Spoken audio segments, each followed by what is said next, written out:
Welcome back, everyone. So what we're going to be doing today in the Venom workshop is we are going to be doing the top end on an X22gt 250. So I'm going to show you how to we're going to take apart the whole top end of the engine.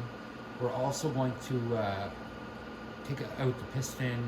We're going to take out the valves. I'm going to show you how to do the valves and the head. I'm going to show you how to do everything. So let's get started. First thing, we're gonna have to take a lot of parts off the bike. One of the first things I'm gonna take off probably is the exhaust. The exhaust is gonna be right in my way on the other side. I'm gonna take the seat off, a bunch of fairings. It's just I want to get as close to the motor as I can. I'm gonna be taking off the rear foot pegs as well. So basically, might as well just get right to it. So I'm gonna go ahead and I'm gonna pull off these fairings first, these two here. The seat's gonna come off too, and then I'll be pulling off the passenger peg right there. Okay, so these here are just a number 5. I have that on the driver. You're gonna want something to put your bolts and nuts in. I have a little magnetic tray here that I use. So I got that. I'm also going to grab probably a number 6, I'm guessing, for the foot peg, Allen key, and I'll need a Phillips screwdriver to start.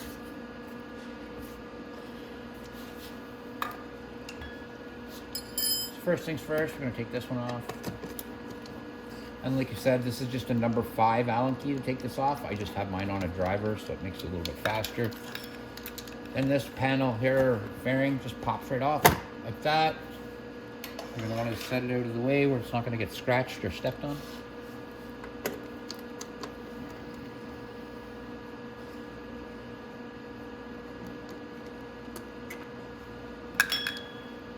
And then we have to remove this Phillips screw.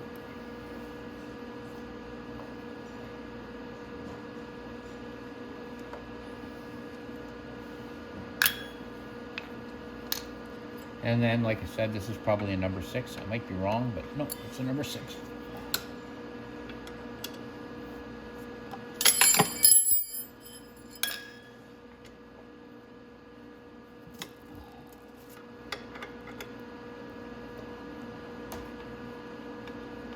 I'm going to take that fairing off there from the side too.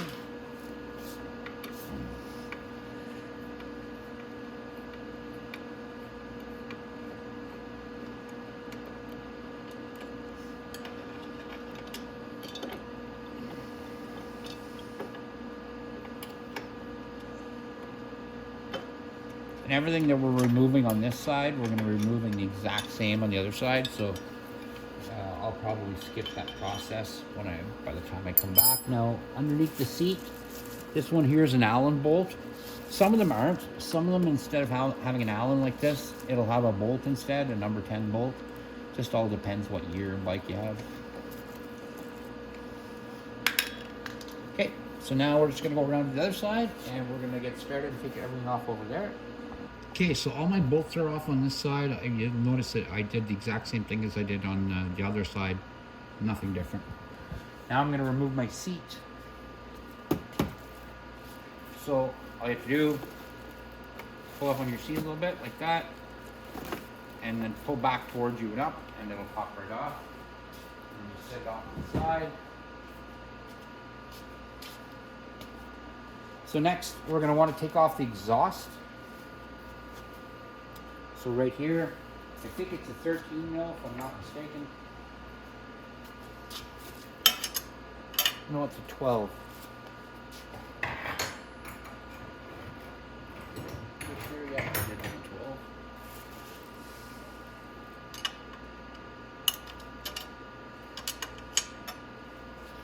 So you're going to want to remove the nuts from your exhaust manifold.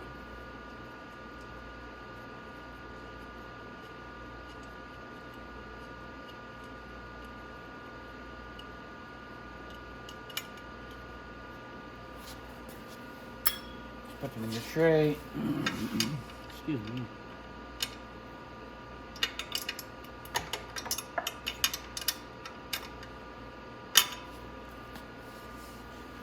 That one is very close to the back tire.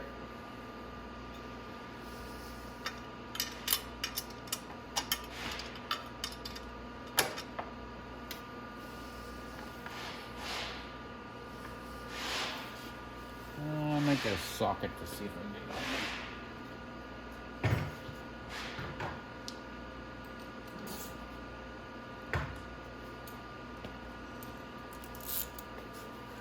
See if I can.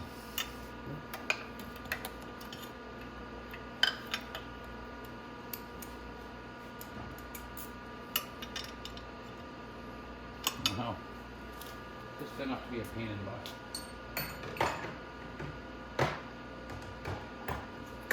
So I'll keep wrenching on it with my 12.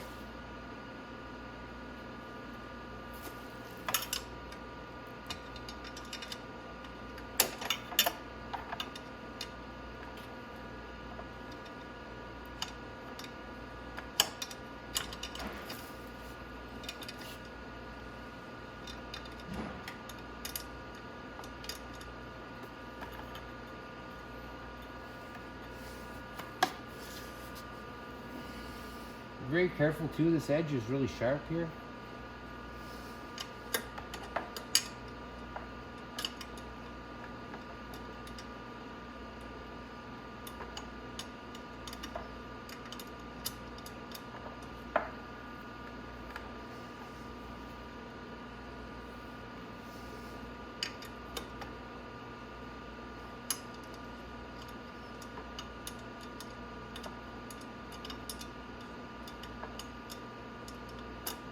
I'm going to take the rest of that nut off, and then I'll come right back. It's just going to take a little bit of time. Okay, so I got that nut out. Now we just have to take off these two bolts on the bottom right here, and these are actually a 13. Oof. Oh, 13 and tight.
There we go.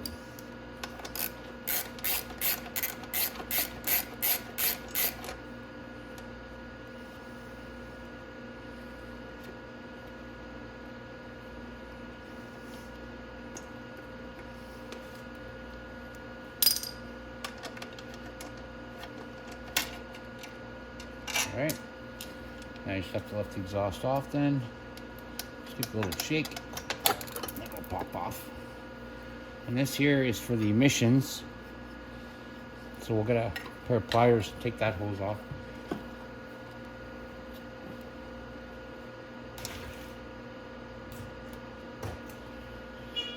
Sorry for doing that. Alright. Now we're going to screw it down so you can see what I'm talking about. Okay, so the emissions line, we can go ahead and take off. It doesn't matter where we take it off. If we take it off here or down here. I'm going to take it off down here because this actually has a metal spout on this where the other one is plastic.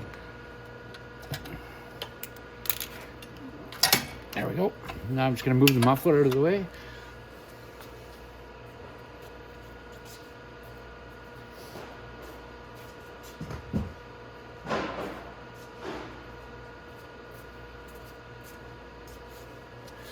And you can pick up any washers or anything that fell while you were taking the muffler off. Put them in your tray. All right. So next what we're gonna have to do is we're gonna have to drain all the coolant out of it. We shouldn't have to drain the oil. Yeah, we're gonna have to drain the coolant, just from the upper at least, because it's gonna drain down from the rad and we don't want that.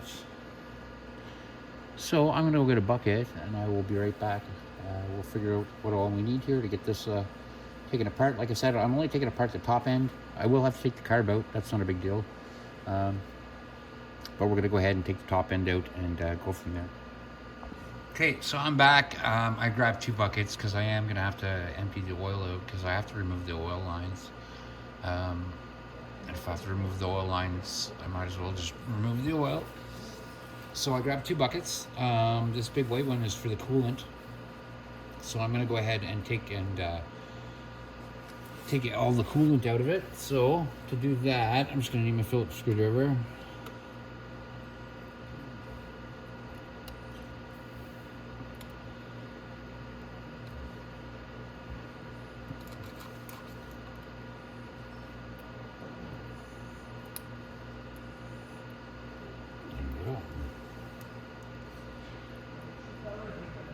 Okay, just like that. And we're just gonna, I might have to get a pair of pliers to turn it once. Oh no, I got it in there. There we go.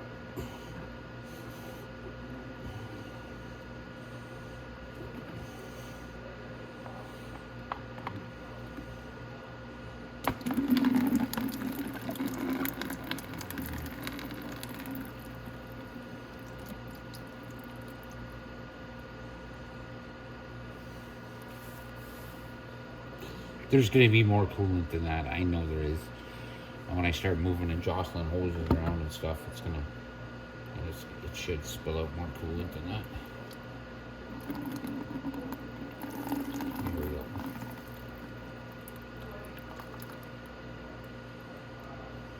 And I'm just going to keep doing that for a while.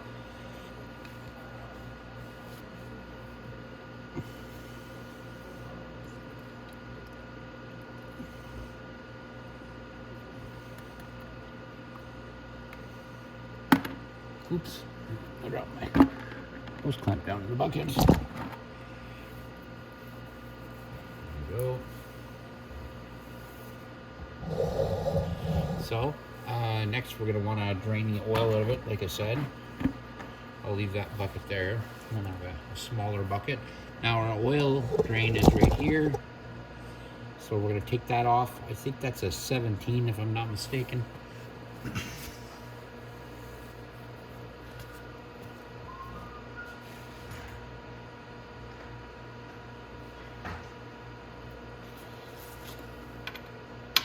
Yeah. Now behind that, there is going to be a spring, and there's also going to be an oil filter back there. So you got to watch when you take that out. It doesn't just spring, go springing across the floor, and then you lose that spring.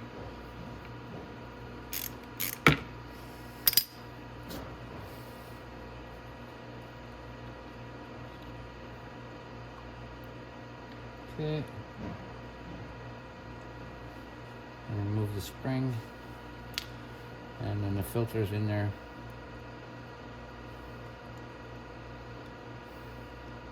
I'm gonna pull it out with my pliers, and when you pull it out, just pull it out nice and easy. You don't have to smash the screen in it. Just pull it out gently towards you.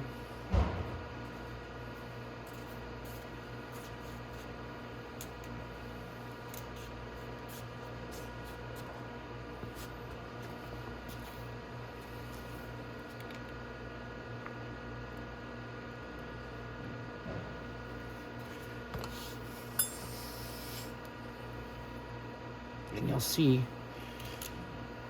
this is a brand new engine, so there is going to be some filings in there no matter what. Every time there's a new engine, there's little filings. That looks like lint, but it does work well to clean your oil out. Now we're going to keep that filter, and I'm going to clean it all off, And I'll spray it out with carb clean or something later on, because we're going to reuse that filter. There's nothing wrong with that. And so I'm just going to put it with my oil cap off to the side.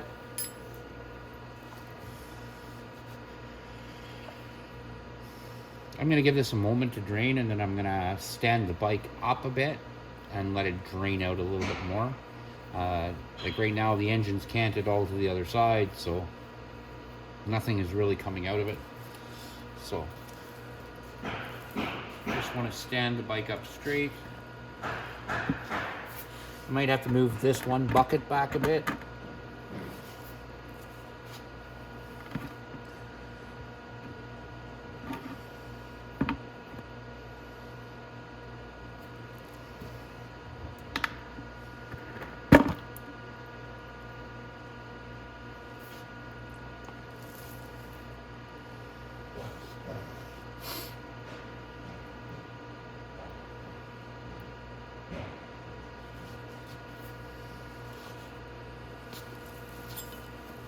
So I'm going to let it sit like this for a few minutes and let it drain right out. Okay, so I'm going to let the oil keep draining. For the coolant, I'm going to put the coolant line back on, but I'm not going to put the hose clamp back on. I'm just going to stick that on there for now so I can get my bucket out of the way. Okay, so while the oil's draining, what I'm going to do is I'm going to go ahead and take the carb out. Now, before we take the carb out, I want you to turn the fuel valve off. So the fuel valve, whoa, is right up in there. It's right there where my hand is. Oh, that is the fuel valve. So I wanted you to turn it sideways, just like I have it right here. That's off. The big tab at the bottom is on. Big tab at the top is reserve, and sideways like this is off. So I want you to make sure it's turned off, and then we're going to start removing the carb. This carb's right here. And we want that off the engine because we're going to be taking the whole head off the engine. Excuse me, so the carb has to come off. So the carb's not too difficult to take off. You're going to need a screwdriver to loosen this clamp, and then there's a clamp down on the other side. And then you just have to remove the hoses. The fuel line here is going to have to come off right here. So let's get that clamp off. Could grab a longer screwdriver, I guess.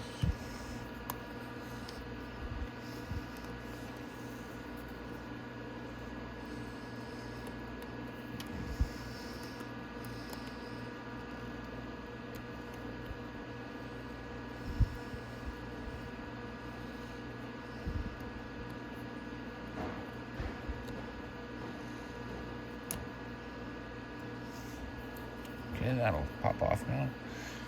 Now I just need to go to the other side. The other side I can take off the other clamp. And then we have a couple plugs to unplug, and we can get the carb right out of there. And then we'll start getting off the oil lines, because again, we have to take off the top. So you might as well get doing that right away. So I'm going to go to the other side. I'm going to take the carb off. Just grab a longer screwdriver.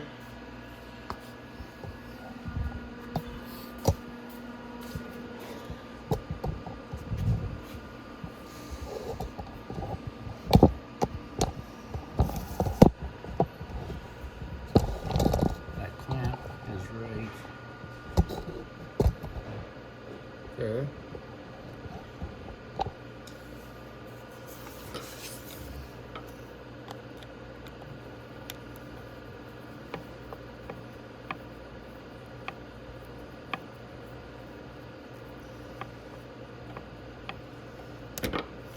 Okay. Now there's just our vacuum lines. Oh. So there's only one vacuum line off of this set right here. It goes into the carb and it just pulls off like that, right there. And then the other one goes into the intake. We don't have to worry about that one for now. This one just loops back into the carburetor, so you don't have to worry about there. Now, to disconnect the throttle cable is very easy. We have to take it off the carb too, so we'll have to take these two bolts off.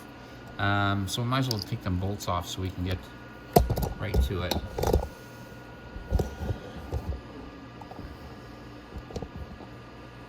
or these are the nuts right here. So I just have to loosen it and slide it out. So I'm gonna get a 12mm wrench.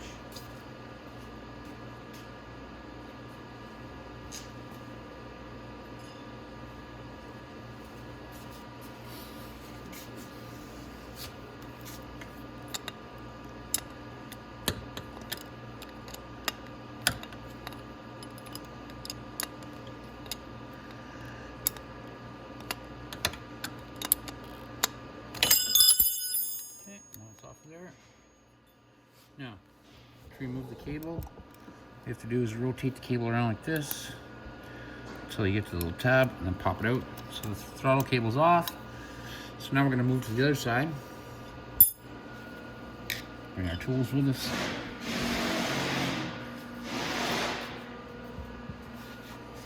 Alrighty. So now our carb, we have to remove the drain hose, which is right there. This is the drain. So I'm going to grab an 8mm ratchet.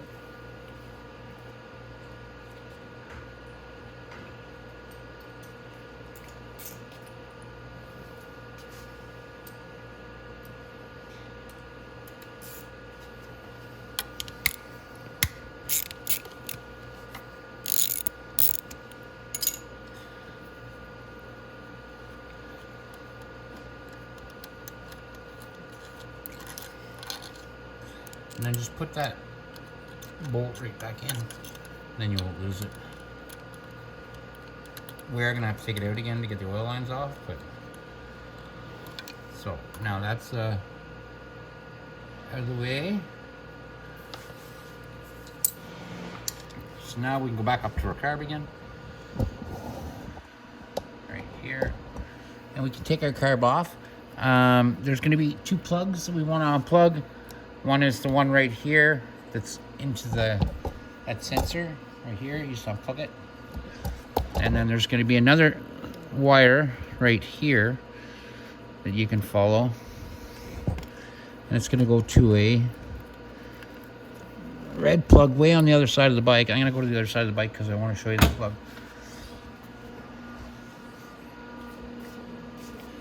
So there's going to be two wires coming off of that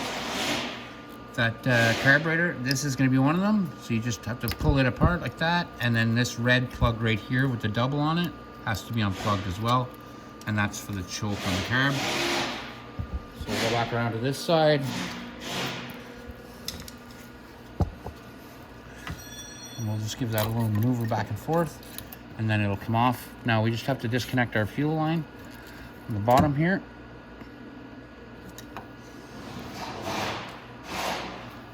Sometimes you find a hose doesn't want to come off.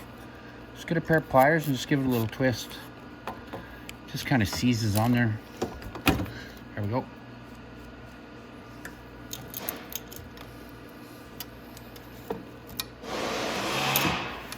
We can lift our carb right out through the top.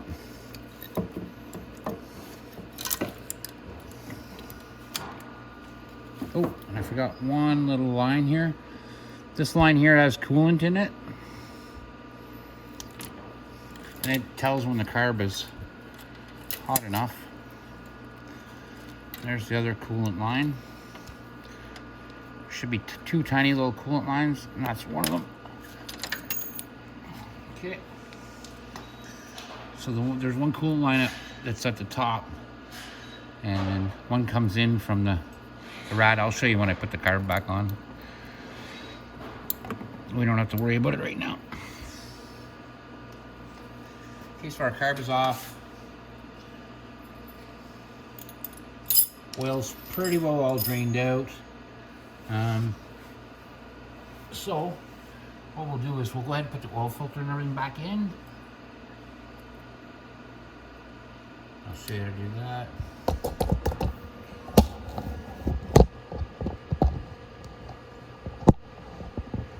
Okay, so now to put the oil filter and everything back in, this is how I do it.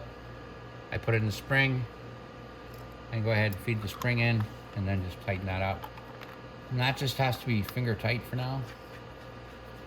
Like that. Okay, Now, we have to take off all these oil lines. So we have to take all the way from the top. This oil line here has to come down. It comes out of, there's a little holder here, it slips out. This bolt, and then there's another big bolt down there. I think it's a 13. We'll get to that in a little while, but let's go ahead and start taking off these lines from the top here. You'll notice that this here is it's just a pressure line, so we can actually pop it off the head. So if the head builds up a lot of pressure, this line lets it relieve itself.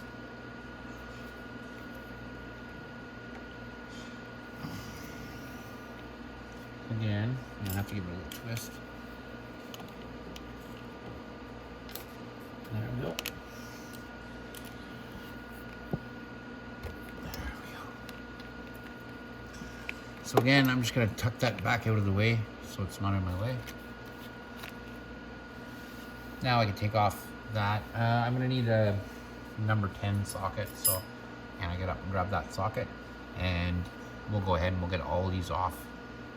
Like I said, this is just for the oil lines. We'll get all these oil lines off, and then we can go ahead and start taking the top of the head off.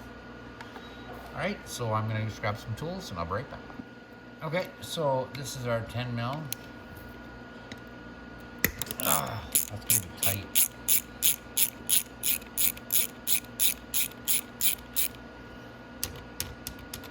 So I don't have to take it all the way off. Next I'm gonna do the one that's just below it.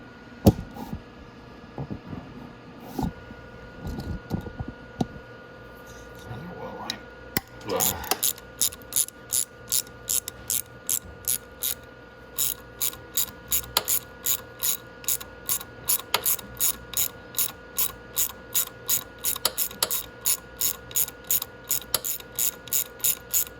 Okay, and then the bottom one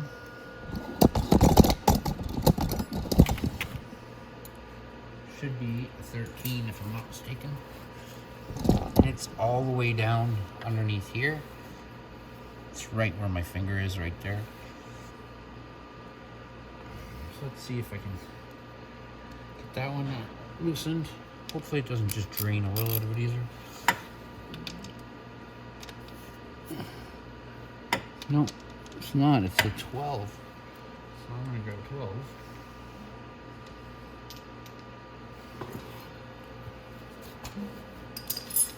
So I have a 12 wrench here.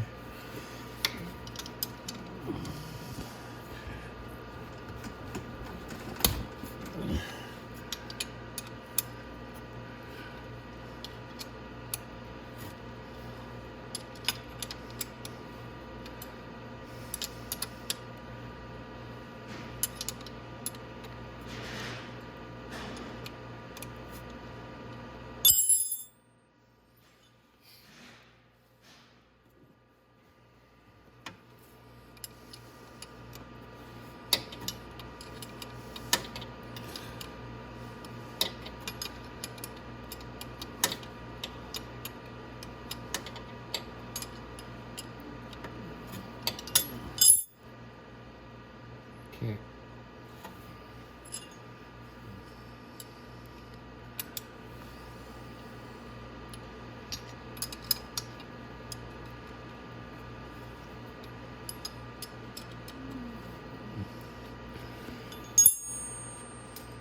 I'm still gonna get a number 12 because it's very tedious to look at this.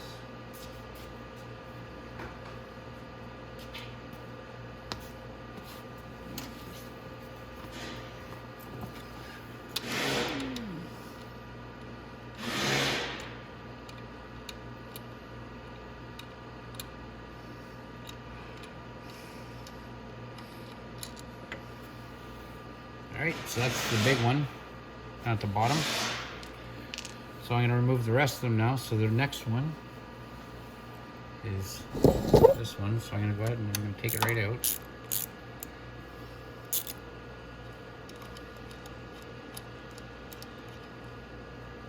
Now, those little copper washers, you want to be careful with those. That's your next one.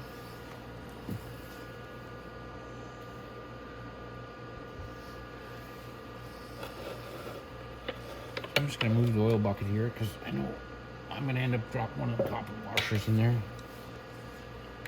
for sure. All right, let's take it off the head.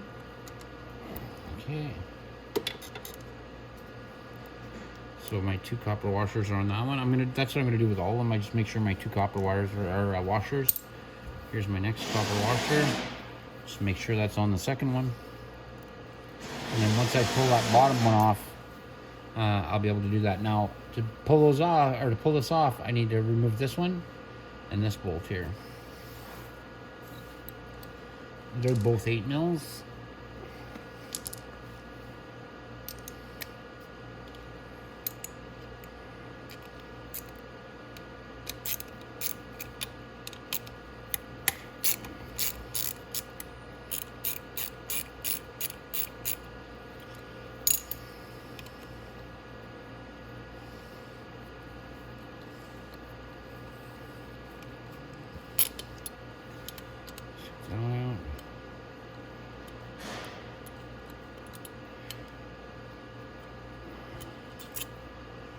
Okay, now the only thing that's holding that on now is the rubber holder.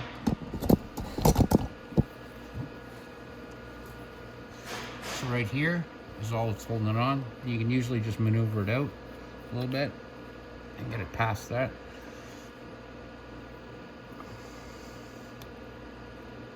There we go. Just like that. A little bit of shaking and doodling.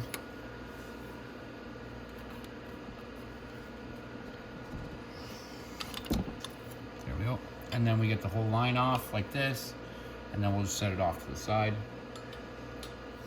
Okay. And you don't want to be just prying on that really hard. It's just pointless. You don't need to do that.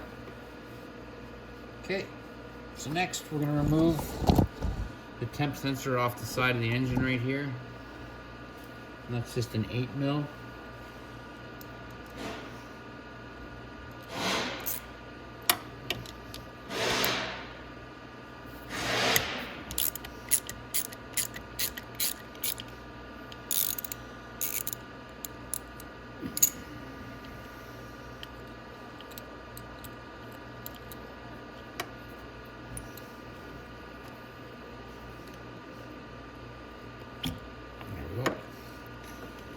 That's out of the way. Just put the bolt back in there, I don't need it. All right, so now everything is almost ready to come off. We're ready to take off our valve cover, which is right here. It's right on the top here. That's our valve cover. So we can start getting ready to take that off. Once we get our valve cover off, we'll get to our valves, and then we'll get down to inside the head here, and then right down to where the piston is. So, oh my goodness. So, we can start taking off the other side there. I'm just gonna take a look. I'm gonna grab, see if I need to take anything else off. I think I got everything. My gram cable. Yeah, so I'm just gonna take a quick look, and I will be right back. All right, so let's get started. We'll start taking off all these top valve cover bolts. So some I can reach from the top, but some I can't, so I'll go ahead and loosen this one.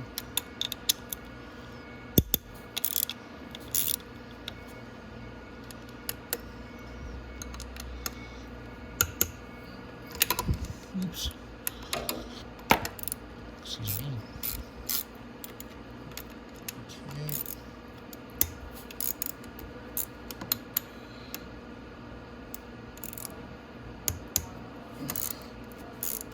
That's where our ground is. And that should be all those. So let's go ahead and we can start taking them out.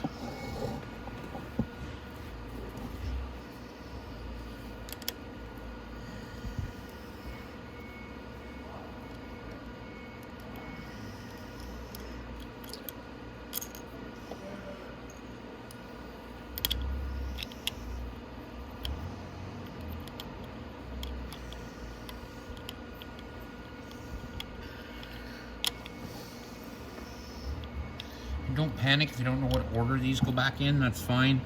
I will actually be putting them all back in with you. So.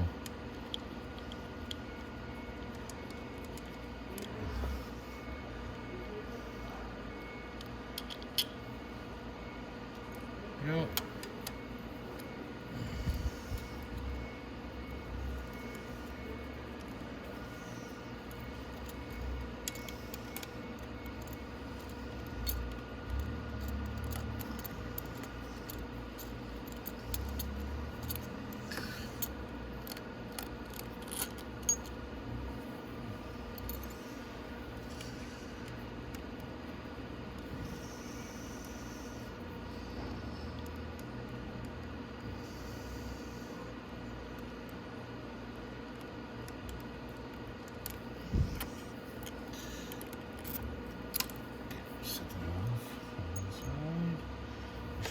This one here.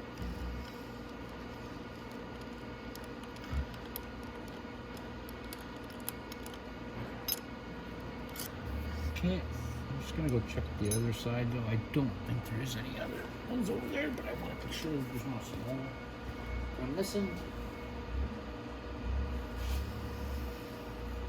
Nope, but I want to take my spark plug wire off. Now we should just be able to wiggle this up.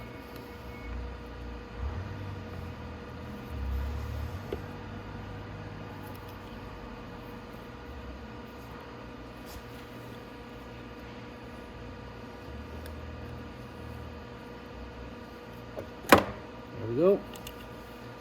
And we're going to lift it just straight off and out for now. And we'll replace that seal inside there. Then we got our valves here. We've got our timing chain right here. We're going to remove all this. We're going to take the timing chain off. But before I take the timing chain off, I want to make sure that this is timed. I'll show you what I mean.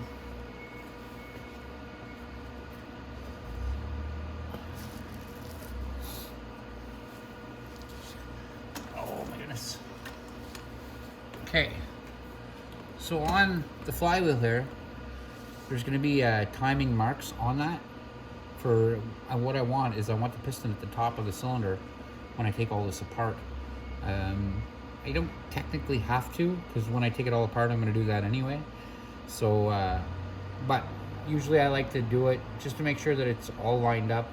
You can get your timing mark down on the side of the engine, but cranking the engine on this is a little bit different. I can't just crank it over. I'll have to take off the CVT cover on the other side to rotate the clutch to make the engine clunk over and do what I want it to do. So what I'm going to do is I'm going to go ahead to the other side. I'm going to pull off the CVT cover. You only needed a 10 mil socket for that, and then we can turn our variator so that we can set up the time and take a look at it for the timing marks on the engine first. So I'm going to get set up for that, and I will be right back. Okay, so we're over at the CVT cover here. So we just have to remove these two bolts.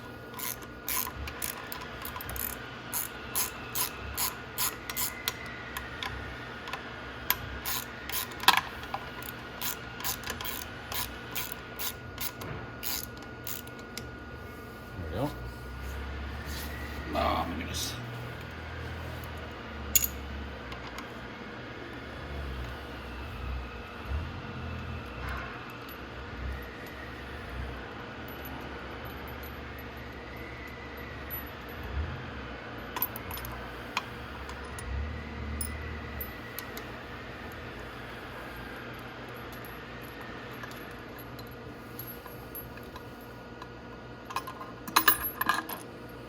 All right, so that's it. Now to take it off, you just have to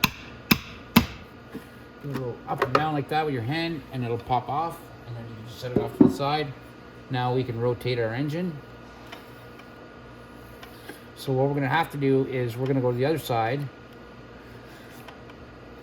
because I want to line up our timing marks. Let's go back over to the other side.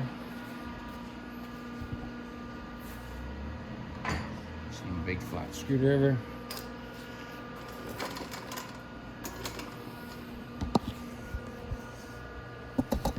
Alrighty. So there's going to be 2 timing marks. There's going to be a timing mark in here. And there's also going to be a timing mark up on the wheel, and that's it right there. So I'm going to go ahead and I'm going to take a look, because it's hard to see in here with the camera, but I'm going to try to get it lined up and show you exactly where the line is. Then it'll be a lot easier for you to see. All right, so I've got it fully timed now. I've got the piston at the top of the stroke. I know exactly what's going on. So if you see my timing mark right here, matches my timing mark right there. And it's showing me that my piston is right at the top of the stroke when I go look. So this is all timed correctly now. I can go ahead and start taking everything apart at the top. So I'm gonna wanna pull the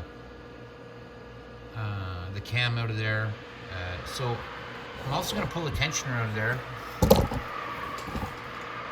This right here is the tensioner for this timing chain. So the timing chain tensioner is right here. I'm not going to mess with the tensioner itself. What I'm going to do is just take out the 2 bolts that hold the tensioner in, and it will come out, and it'll give me enough enough free play in this chain that I can go ahead and take it off the cam at the top. So what I need to do is get an 8mm wrench.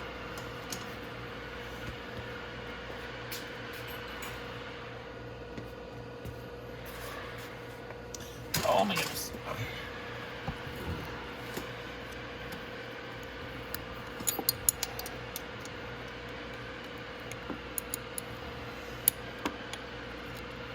And there's not much room to work on this side, right where the tire is. It's just everything is super tight.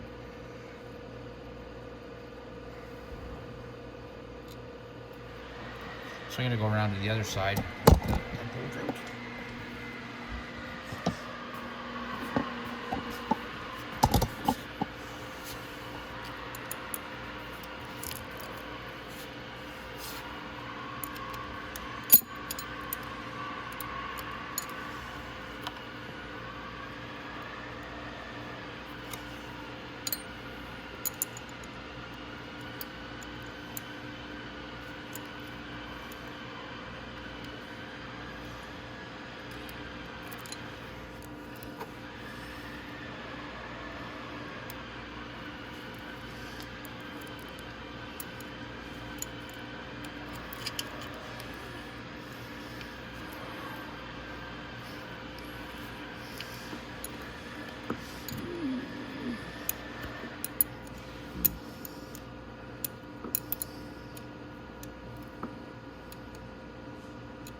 Sorry, this is such a monotonous thing. It's just where it is.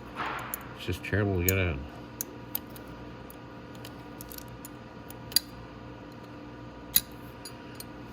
I could probably get a tiny socket and put it on there.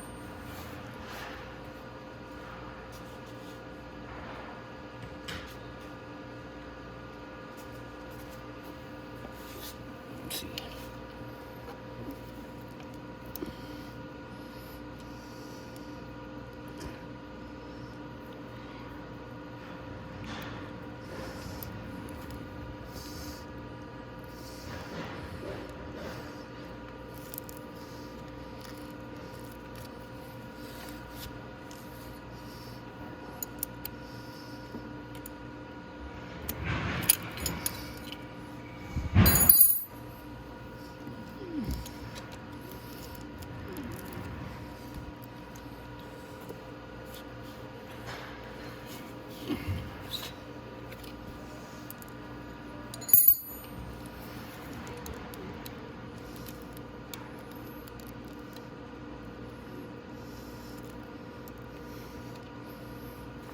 I guess I'll just have to take it off the wrench.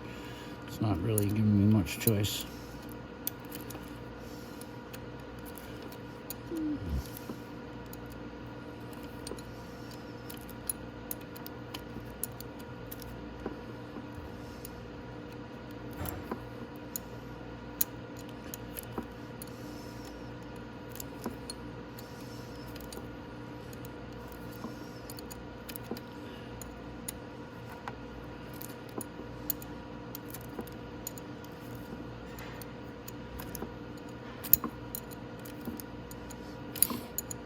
Almost out.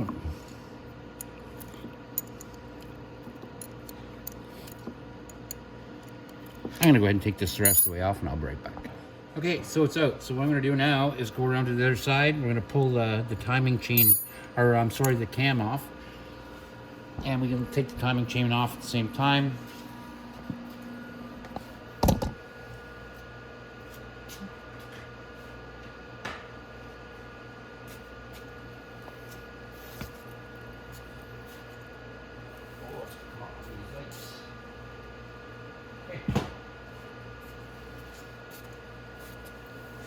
Alright, so I want to move up a bit.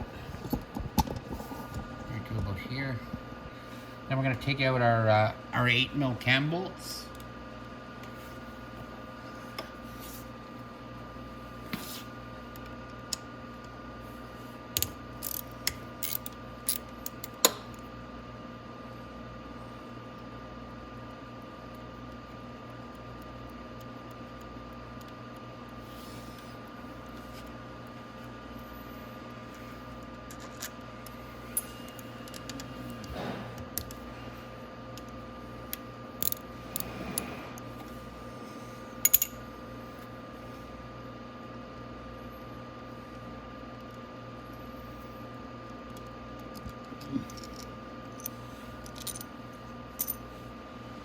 There we go. Now we can lift our cam up, take our timing chain off. I don't want my timing chain to drop all the way down there though, because then it'll be a real pain in the butt to get back up. So what I always do is I just shove a screwdriver through here, just like that, so it holds onto my timing chain. I don't want my, like I said, I don't want my timing chain to fall down there. Just each piece, because it'll literally fall down right inside the crankcase, and then you have to go fishing down in there with a wire, and it's just no fun to do. So you want to always make sure and get your timing chain held in place with a screwdriver, and then as we remove the top of the head here, we can keep putting our screwdriver down a little bit lower so it doesn't drop that chain down inside. Okay, so what we're going to do now is we're going to go ahead and start removing the head bolts. They are a number 12, and then the outside ones there that hold on to are just an 8mm. So we're going to get our number 12, and we're going to take off, there's 4 nuts on top of the head that we have to take out.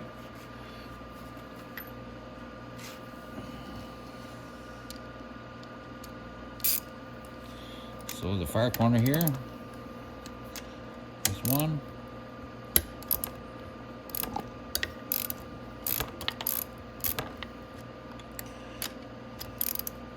Another one, and these are all acorn nuts, these ones. There should be 3 acorn nuts and then 1 regular nut.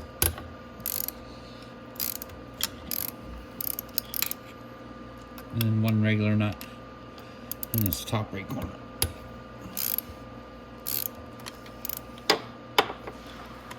Okay, so we're going to remove all those acorn nuts.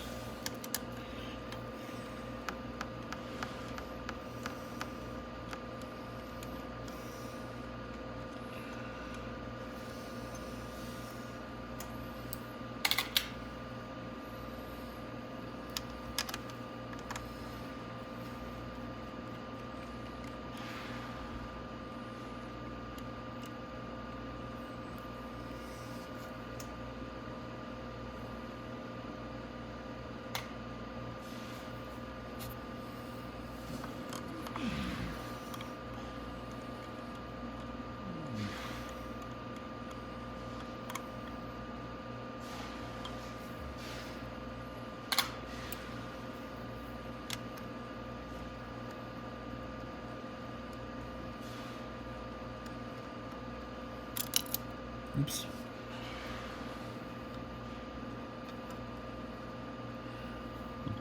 Oops, I dropped that down. Hope it didn't drop all the way down. Now we're gonna have to remove these 8 mils right here.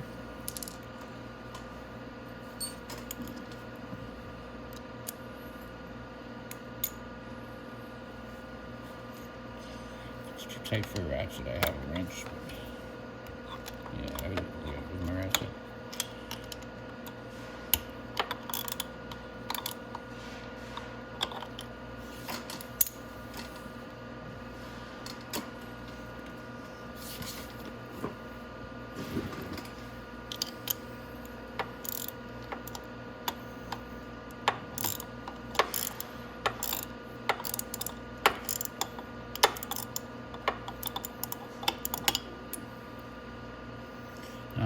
Wrench. Yeah. The sockets just keep slipping on it.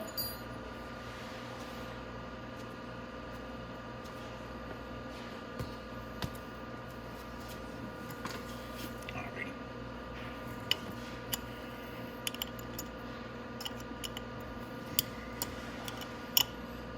Alright, here's another one that's going to take some time, so I'm going to go ahead and take this one out, and I'll be right back. Okay, we got our 2 bolts out. Now what we want to do is we're going to want to lift the head up. So just get your hands on either side, give it a little pry up like that. You're going to notice your timing chain stops you. So lift it up again, slip your screwdriver in, and then lift the head completely off. Like that. And then we can disconnect our hose for our intake. It's just a little rubber inline hose here. And we can set it down off to the side, and we move our head off to the side. We'll look at that after. This is the head gasket right here. So we're going to take it off. We're going to take a really good look at the head gasket. We're actually going to pull the cylinder off too. So just stay tuned for that, and we're going to get all that off and see what it looks like. Okay, so most times I would usually just replace this whole head gasket at the top here. This engine is literally brand new. I think it's maybe ran once for maybe 2 minutes. So I'm not too concerned about that right now.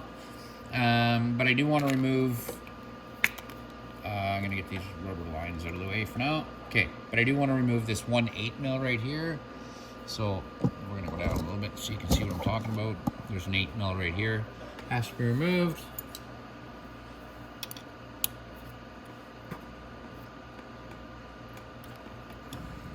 Apparently it's got a little bit of gasket maker on it. You'll notice that at the bottom end of these, sometimes when they seal them, they put some gasket maker.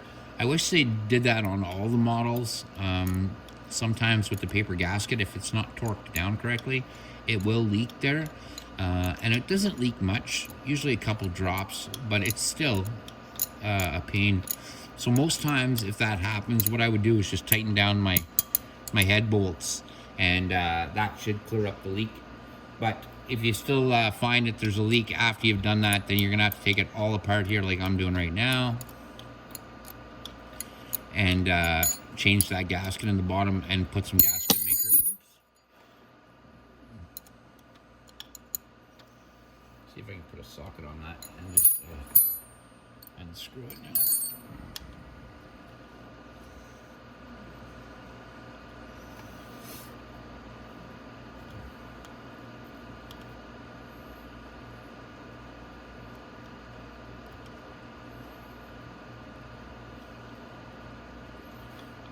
So I'm also going to want to remove the coolant line from the back side of this. So it's right here. I'm going to need my Phillips screwdriver to do that.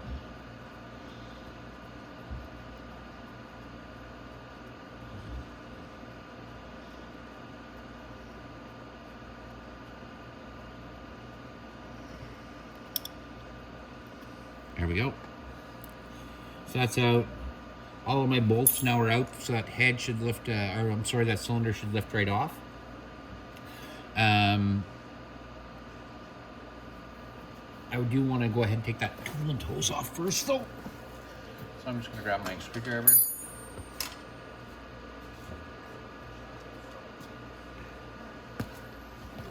And I'll just reach in there and take my coolant line off.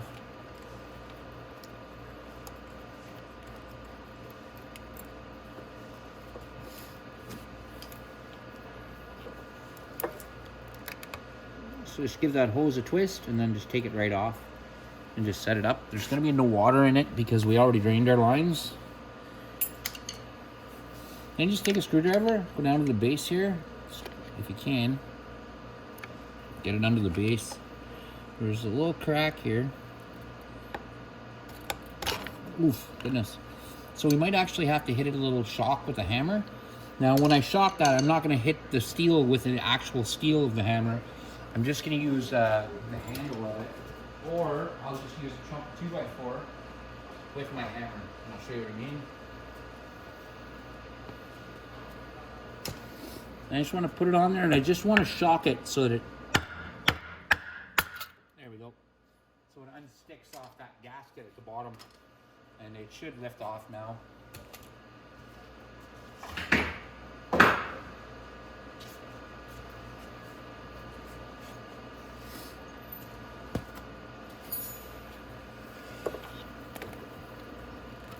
There we go.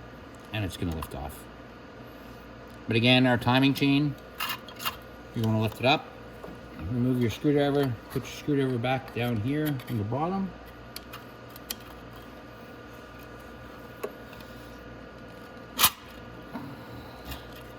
Remember not to let go of that chain until you get your screwdriver in the right spot. Then you can let it go if you want. And then we're going to just lift straight up like that.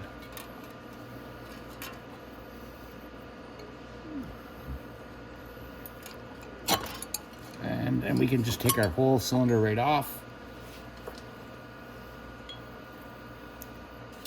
And we'll just set it out of the way.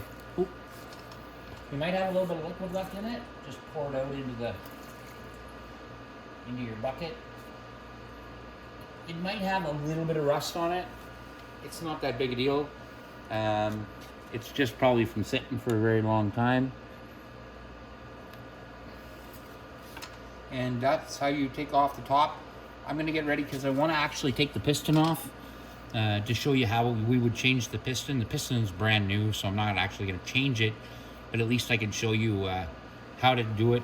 So when we do, or if you do ever have to do a piston in this, you can do it fairly simply. Okay, so now what we're gonna do is I did get my chain up. I got my nut out of there that fell down inside when I was building it. So what we're gonna do now is I'm gonna remove the wrist pin from the piston, and we're gonna take the piston out, and then I'll check the piston real good. Then we're gonna go ahead. We're gonna put everything back together. So to remove the wrist pin, if you look inside here, there's a little wire there. And you just gotta find out where the edge of it is, and then we're just gonna pry it out. The thing about prying out this wire is it usually just wants to go flying, just like that. And I found it right away. This is your wrist pin C-clamp there. Now, all you have to do is take your screwdriver from the other side and push the wrist pin out. So I'm going to show you how to do that. And then we're just going to lift the piston right out.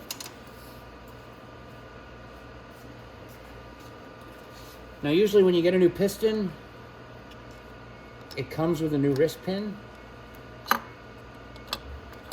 And it also comes with the clamps. So we're going to lift that piston right over there. I'm going to come around to the camera and we'll take a look at it. Ah, goodness. All right. Find a little water mess on the floor. Okay, so this here is our piston. Now, I'm holding it backwards. Actually, it should be like this. So in would be pointing toward the front. Look at, like, it doesn't even look like it's fired on the top of here. It has. It's fired once or twice. Like I said, it's only been started, I think, once. And look at how clean that piston is. It's perfect. So we're gonna put it back inside. Now when we put this back inside, we wanna make sure that our rings are not lined up. If you line up all these gaps on the rings, oil will flow right past that, and it's just not good. So what we're gonna do is I'm gonna clean up some of this water that fell on the floor here that's all in my way. Then what we're going to do is we're going to go ahead, we're going to put our piston back in. We'll put our wrist pin in, and we'll put the C-clamp back in. And then, like I said, we can go ahead and put the cylinder back on. We can put the head back on. Before I do the head, get to the head though, I'm gonna do a valve. I want to show you how to do the valves on it. So if you wanted to replace the valves, or you have to replace the valves, I'll show you how to do that as well. So let's get at it. Okay, so next what we're gonna do is we're gonna put our piston back in. So to do that, you're gonna need your wrist pin here. You're gonna need your piston. And we're just gonna go ahead and line it up at the bottom here. Like the wrist arm. And we're gonna slip the pin in. Hey, what are you doing? Okay, there we go.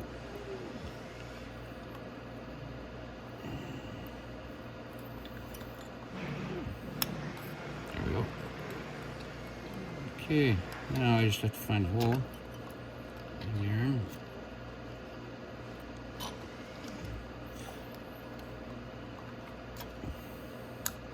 There we go.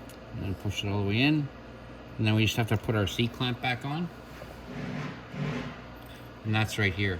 Now this is tricky, and it really sucks trying to put it on, because you don't want to lose it down inside the engine. So I'm going to give you a little tip so you don't do that. Because having that fall down inside there, you're going to curse and curse and curse. Take a rag, put it all the way around underneath, everywhere you're going to be working with that. Because then if it does fall down, it falls down in your rag, worst case scenario, and you just pick it up and go back at it again. So when I put that in, what I use is just a little screwdriver in my thumb.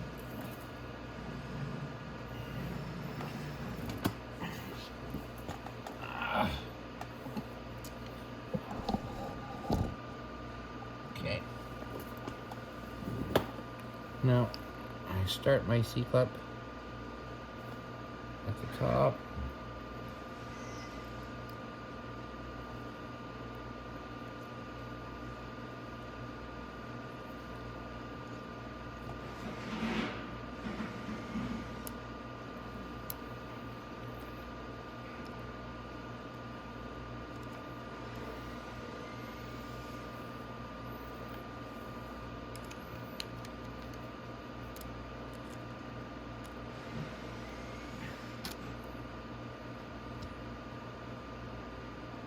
I'm just going to push it in with my fingers at the same time.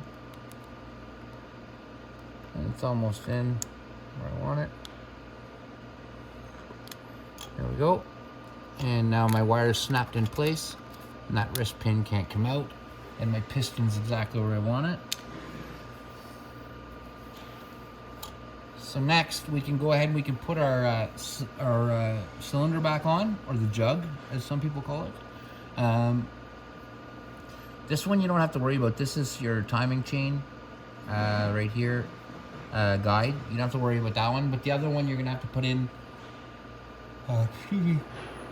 once you put it down on over the top, that's when you're gonna put it in. So we're gonna get it ready to bring it back up and get it in, and then I'll be right back. You might remember me mentioning, if you look there along here, there's a lot of gasket glue. So when they put this on the first time from the factory, they did factory glue it a little bit. They did put a little bit of gasket glue on. So I'm probably gonna clean that up a little bit, and then I'm gonna put a little bit of my own gasket glue on before I put it back together. So I'm gonna clean this up, like I said, get a knife. I just wanna make sure everything's nice and flat and there's none of this gunk on it. I want all that gunk off. So like I said, I'll get a razor blade and I'll clean it all off.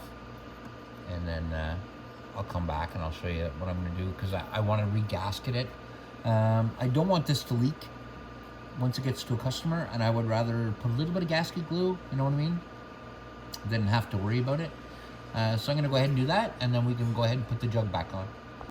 Okay, so I went and got a blade. Basically what I'm doing is just running it flush along here.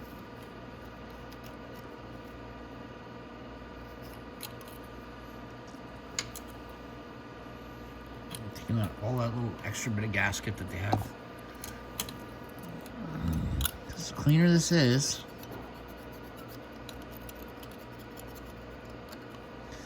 the cleaner it will, and the better it will seal.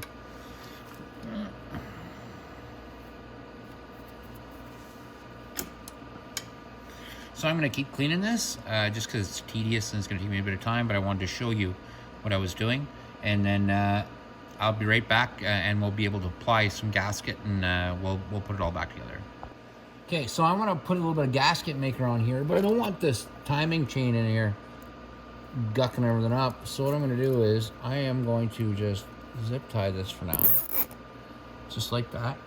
Just so I can go ahead and gasket glue around the edge here without this laying in it. And then once I go to put my my jug on, I can just go ahead and put my my chain up through first, and then it's not in the way. I don't want to go ahead and put it on the bottom of the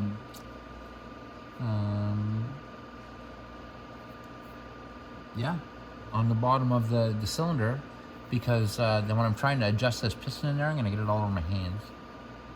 So it's easier if I put it on the base, and then we go ahead and put the cylinder back on. And once I put it on, I'm going to let it dry for a few minutes, probably about 5-10 minutes, before I go ahead and put my cylinder on.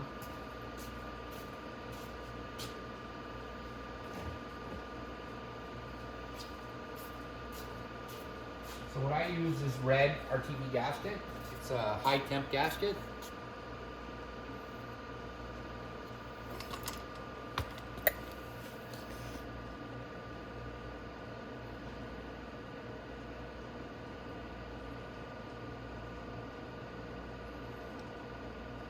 And you don't need to put a whole pile. Like you're gonna notice, I'm not putting like mounds of the stuff on there. I just want a little bit.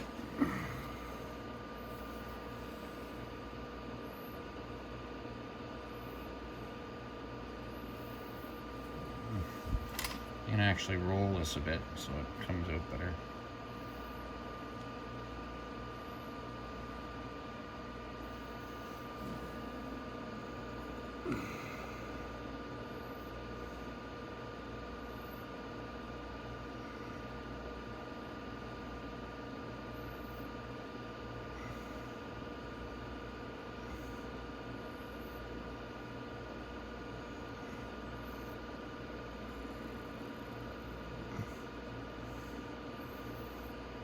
I'm gonna go reach across from the other side and grab that.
Make sure that's all done. Nope. Just right here.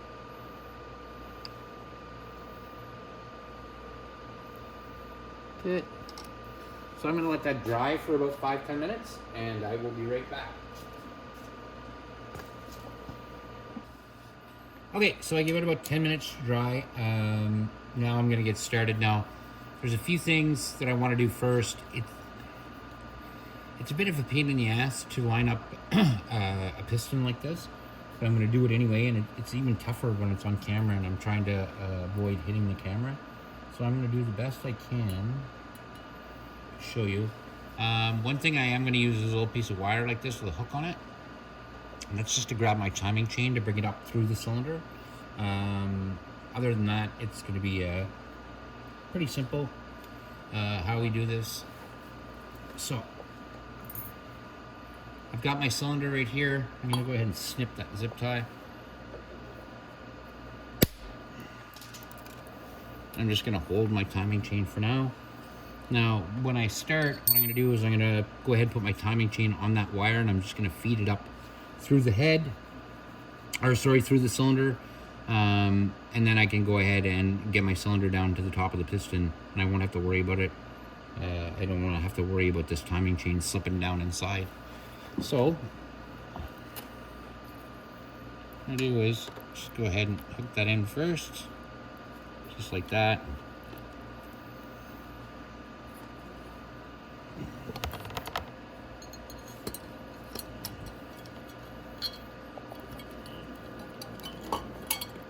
And I'm just going to go ahead and get it started on my bolt holes.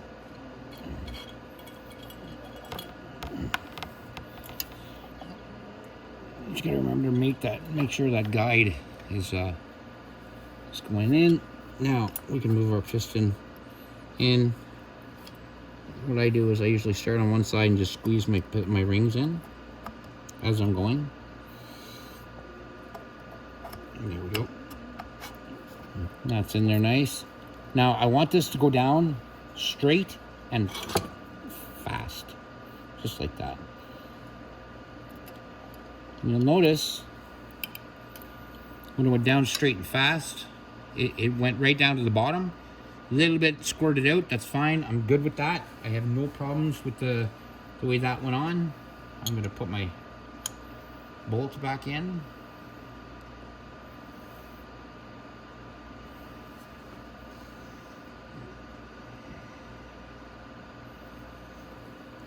But now that I've done this, I'm not going to torque this down tonight. I'm going to let it sit overnight like that before I torque it down. So that's what you're supposed to do with this. When you do it, you're supposed to just snug it down and then let it cure for 24 hours and then come back and do it again. Or come back and tighten it down then. So I'll do that. Before you put your gasket back on, you want to remember to put this timing guide back down inside there, and it hooks right in here like that.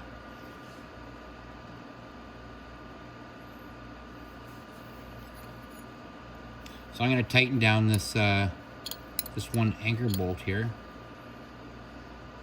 And I mean, I'm not going to, like I said, I'm not going to tighten it down. I'm just going to snug it. And then I'll wait till tomorrow to tighten this down. It won't make a difference to you guys because with the power of time-lapse, I can do whatever I want. So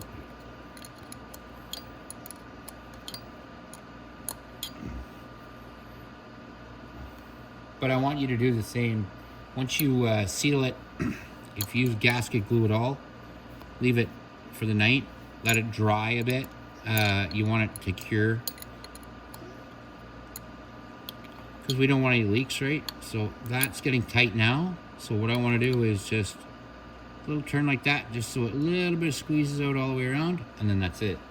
I'm done. So I'm done working on this for today. There's no more I could do to seal it or anything.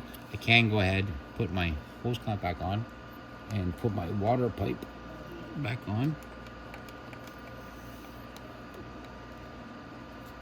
Just like that. And then I can tighten it up. Because this hose is back where it's going, and it's not coming back off. Oops.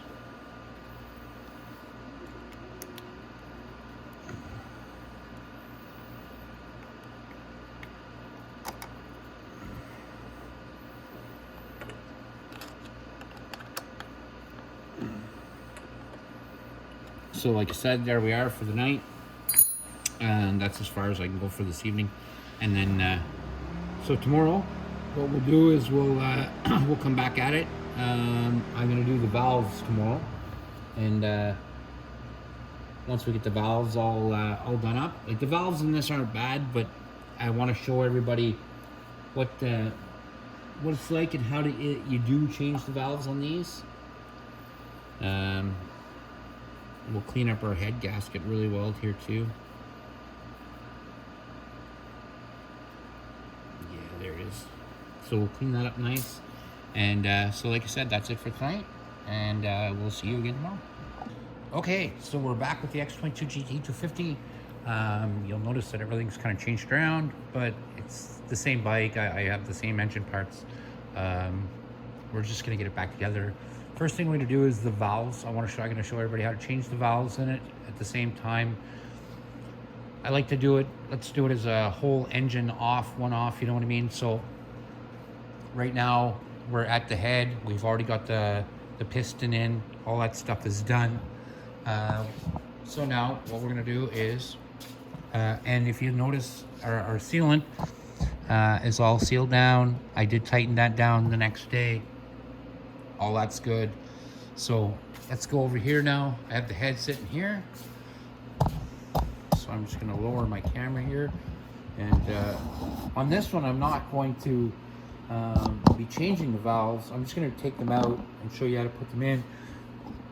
But anytime you do a valve job and you get new valves, you're gonna have to lash the valves. So I will show you how to lash the valves as well. There's different methods. People have different ways of doing it. Some people like using a drill. I'm not gonna do that. I would rather you just get the lashing tool, the suction cups. Right now, I'm gonna take the valves out. Now, usually when I take the valves out, I'll do it really quick with a socket. I wouldn't use the tool, but I wanna show you how to use the tool so we do it the right way. Like if you're doing it at home, I would rather you do it the right way and be done with it and not hurt or damage anything. So now basically all we have to do is get our valve ready to push down. But before I do any of that, I want to clean it out. You'll notice there's some old oil in there and just some goop and grease. So what I'm going to use is a little bit of brake clean. I really like using brake clean. I use the non-chlorinated stuff just to spray it out. It's good, really great at getting rid of oil.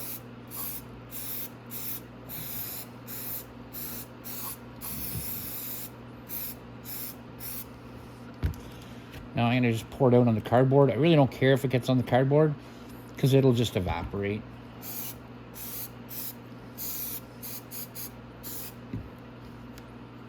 Also going to clean the bottom of the valve.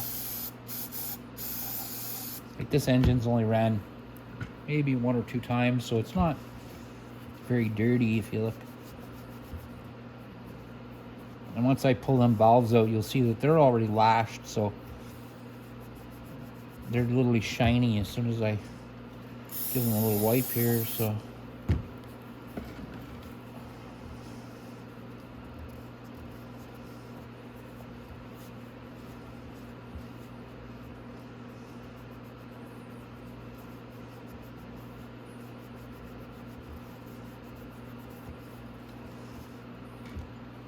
there we go.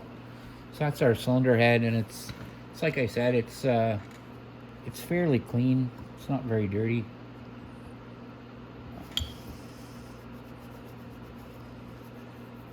But I still like to have it all clean. And the cleaner everything is, the cleaner it'll seat when you put it back together. So now if we take a look at our valves here, they're very clean at the bottom. So like I said, this is a brand new engine. I'm rebuilding a brand new engine, but it's so you guys can see, right? So I want you to be able to see what your engine looks like inside. So this right here is your intake valve. So your big valve right here up in the front. This is where your gas comes in. And then this is the exhaust valve right here on this side.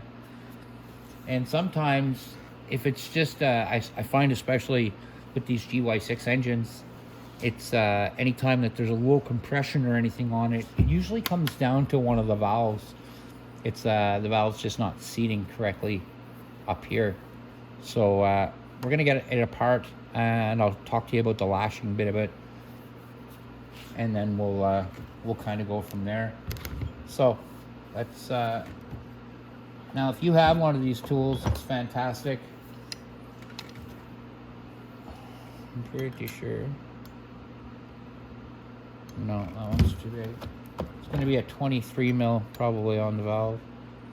Yeah, it's 23. So with this valve clamp, what I'm going to do is I'm going to put this up here, just clips on like that, and then the bottom right here, I'm going to clip on here, and that's just to hold the bottom of the valve.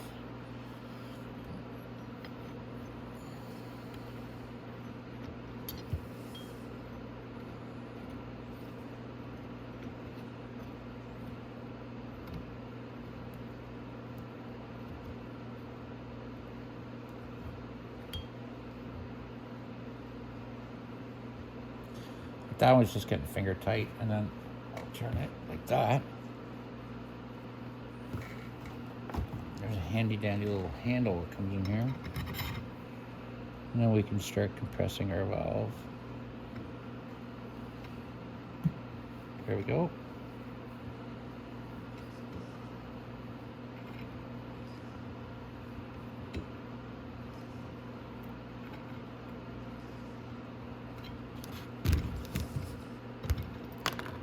There we go.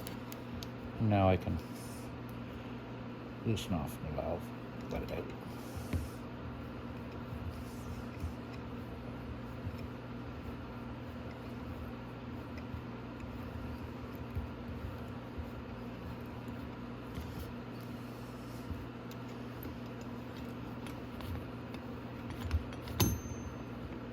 Okay, put that out of the way. Now we're going to stand it up. Now we can remove it. So there's the top part right there. Your thick outer spring, your inner spring. This is our valve right here. And I can see already, just on this valve right here, I can see what's going on and what's happening with this engine. It's not seating correctly, if you look. See? So if you look along there, you can see that shit's been escaping. Stuff's been popping past that. So I'm gonna clean it with a rag. So this is actually really good because I'm gonna have to lash these valves.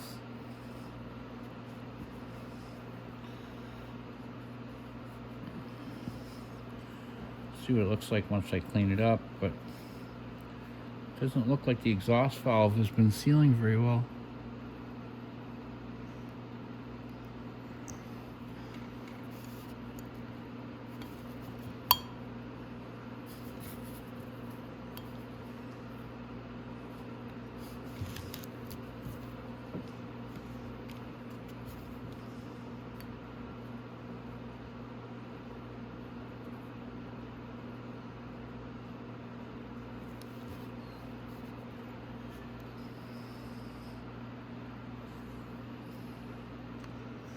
Give it a spray, see what happens.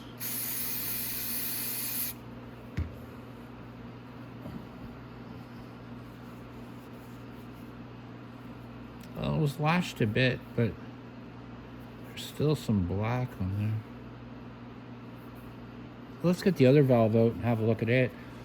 I can see too, at the top of the cylinder here,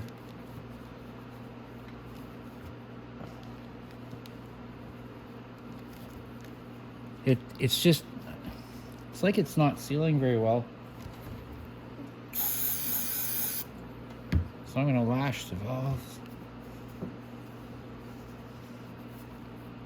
Oh yeah, it's not sealing right. A lot of carbon buildup too for being a brand new motor. Yeah. Once we lash that out, it'll be a lot nicer. So I am gonna lash it. So this is actually great. Okay, put our spring down. Put it over there. And now we can go ahead and we can pull out the other valve, which is right here. So let's do that next.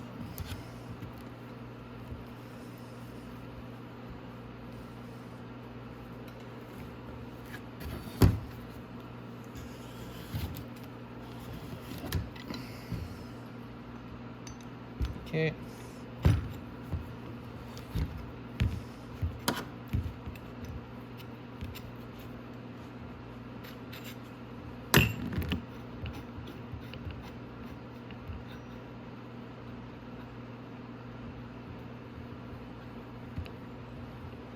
There we go.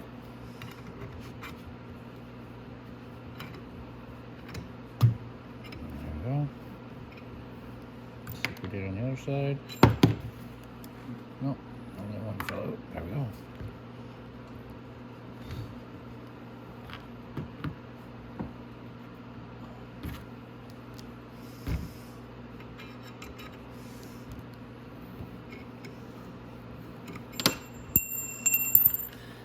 Yeah, I just drop everything all holes.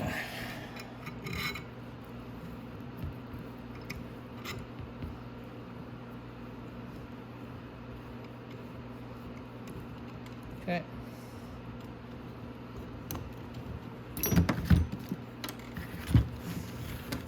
Those two go away. There we go. There we go. So there's our valve. There's our heavy duty spring on the outside. Indoor spring, there we go. And then let's pop the valve out. Let's have a look at that one.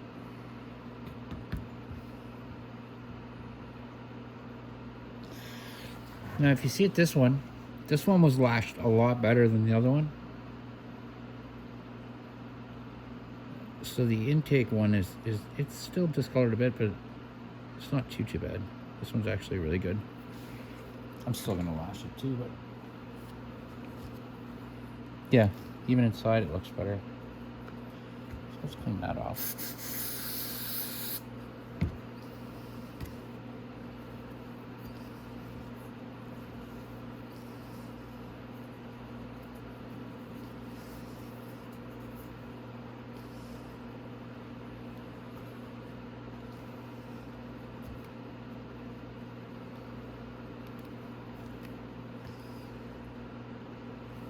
Now you'll see kind of what I mean. See, if we look at this head, see how nice the intake valve is? See how nice and shiny that is? And this one down here, even though I did the same thing to clean it, it's just not getting the same. It's just not, it wasn't, I don't know, it wasn't lashed very well. So we're gonna fix that. So we need some lashing compound. And some guys, like I said, do it different ways. If you're going to be putting an old valve back in, usually I will clean it up with a drill, with a wire brush on a drill. Just clean the carbon and stuff off it really fast.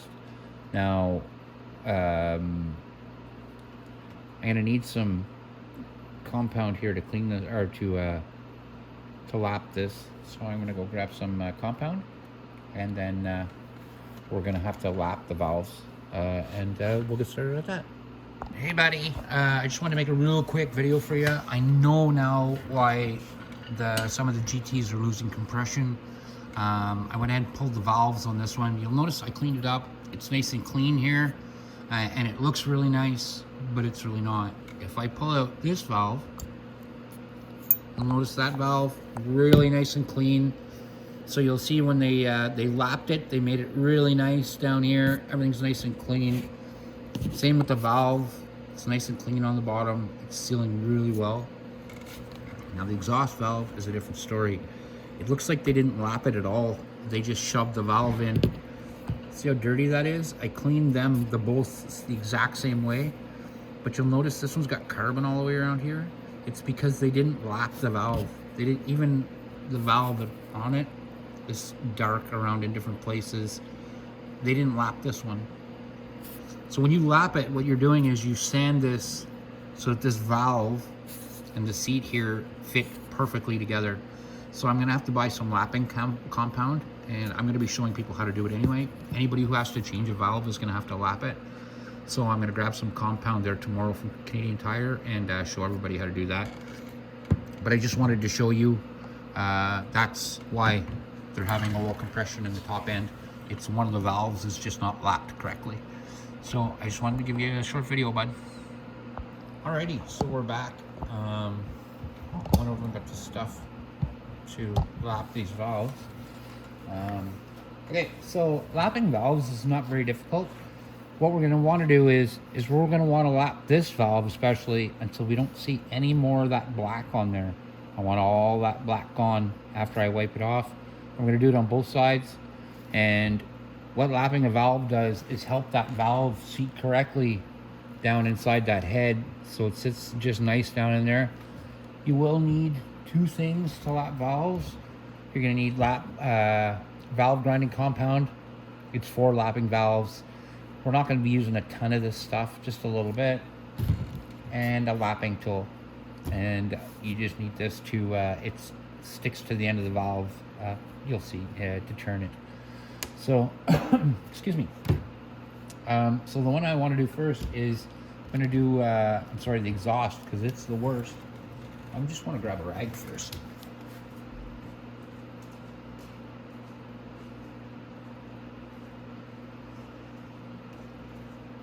Alrighty. So let's have a seat here. Alright, so here's our exhaust valve right here. It's nice and clean on the top, so I don't have to clean it off. But if you're replacing valves, sometimes you have to clean the carbon off them first. So some guys like to put theirs in drills and stuff. I don't like putting mine in a drill. I don't like the chances that I'll mess up the valve a little bit or score it a little bit, and then it won't seal for oil. So I don't want that. So I don't do that. I just, like I said, sometimes what I'll do is I'll take a drill with a wire brush on the end of it. I'll run it at low speed and I'll maneuver the valve over the wire brush myself. I don't, like I said, I don't like inserting this into a drill. I just don't want to score it. So you have to be very careful about scoring this. Or if you're putting new valves in, you're still going to have to lap them no matter what. So, but the new valve will obviously have a nice clean top to it. So let's get started. So all you have to do,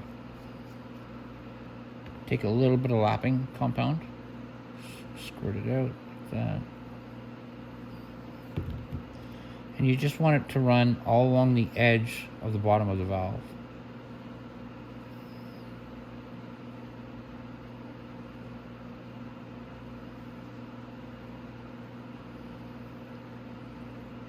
Do a little more. This is really runny, this stuff. Usually the stuff I use is more like a putty.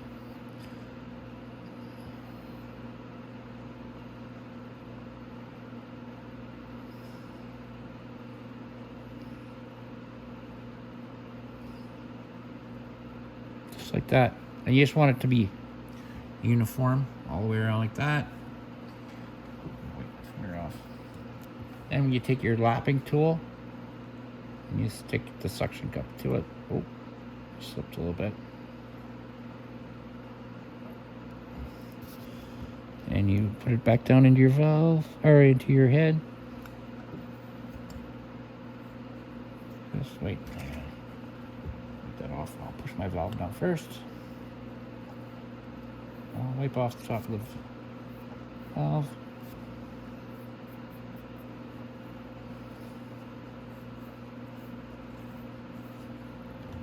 Now I'll stick the lapping tool on. And now you want to turn it.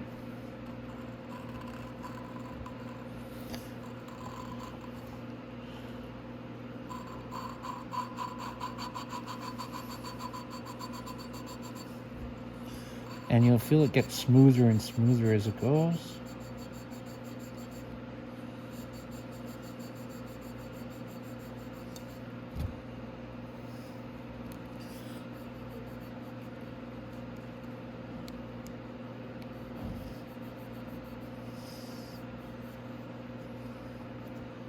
So let's pull that out. Let's have a look.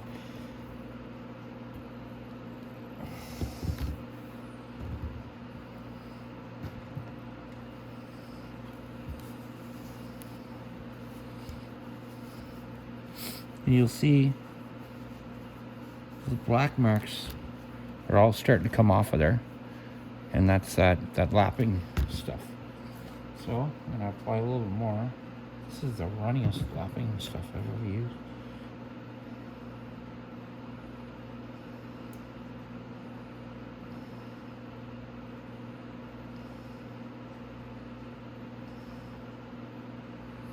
Again, we'll put it back in.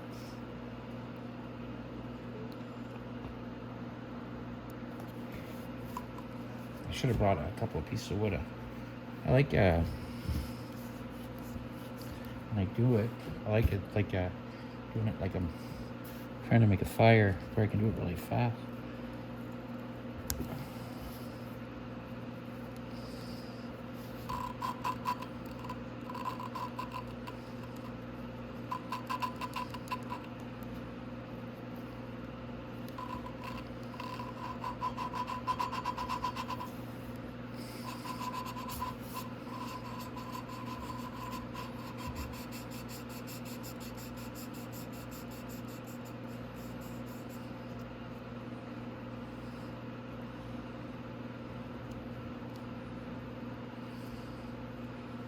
Upload you.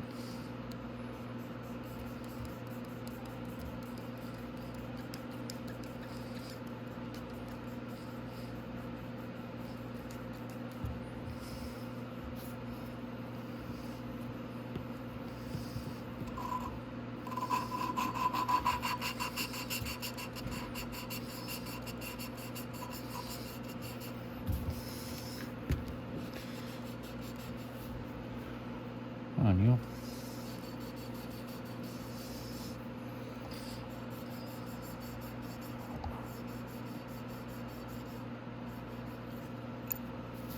There we go.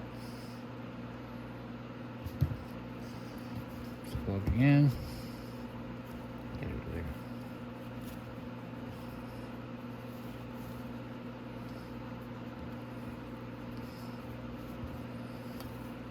Oh, it's getting much better.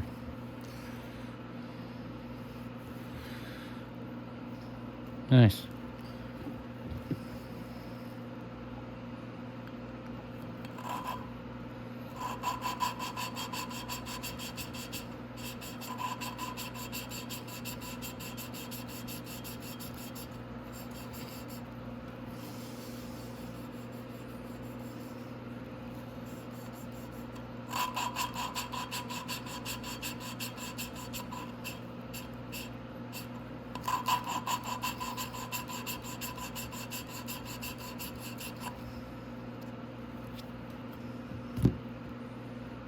I think that one's almost done.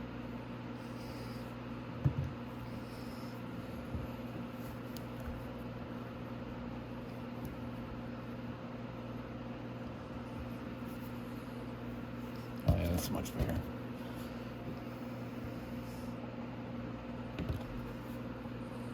That's much better.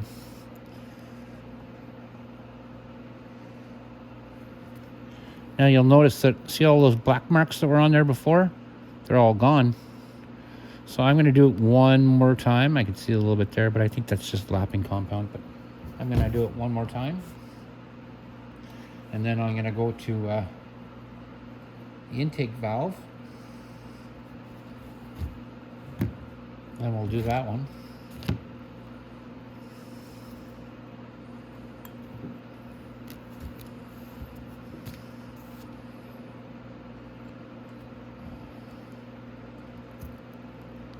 And be patient doing this.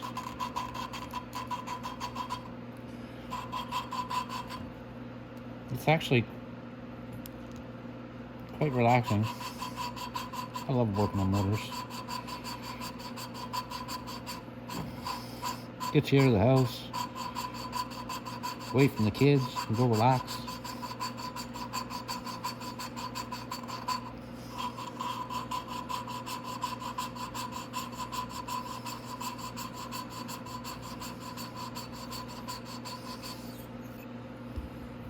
And I think that one's done.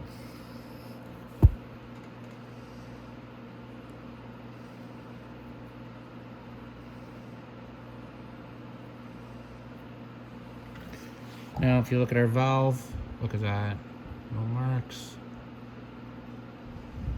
It's perfect all the way around.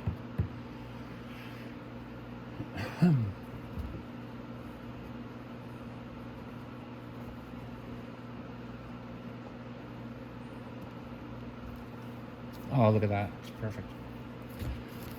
So now look at our exhaust. It's all very nice all the way around. You'll notice that the intake one is perfect. The intake valve is perfect. But the exhaust is was all marked up. Now it's perfect. It's, I'm still gonna do the intake side. So I'm not just gonna lap one valve, not the other. And we'll put it all back together and get that old girl running. So let's get the other one now. Same thing. It's going to be the exact same process. Little lapping compound on your finger like that. And you're just going to run it on the valve on the top. Or sorry, on the bottom.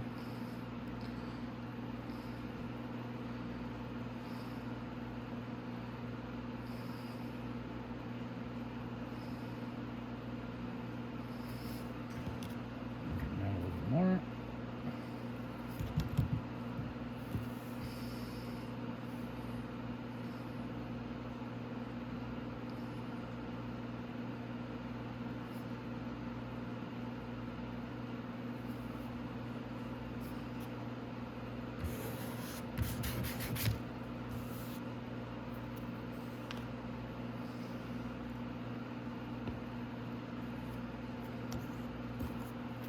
There we go.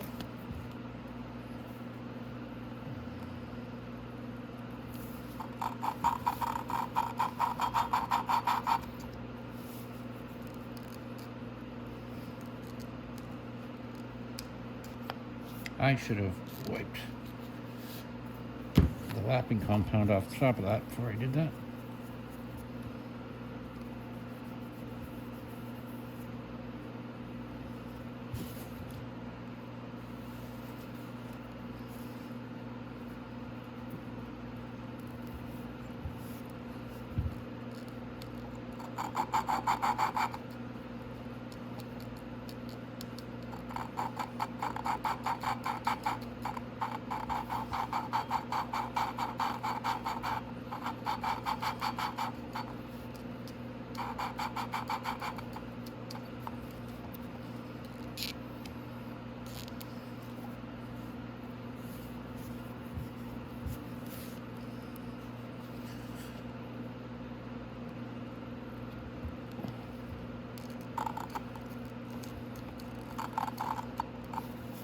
On you.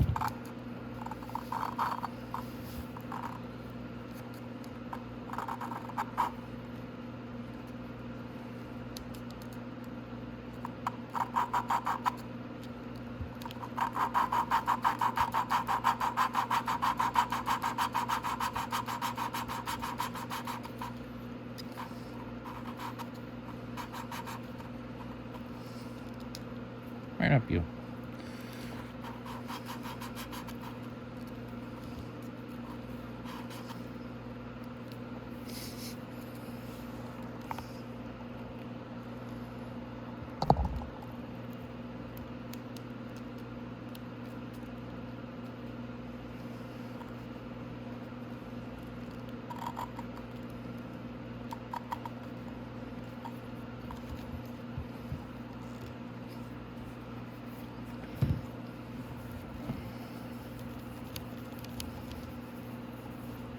Maybe I should have cleaned off the top of that one apparently.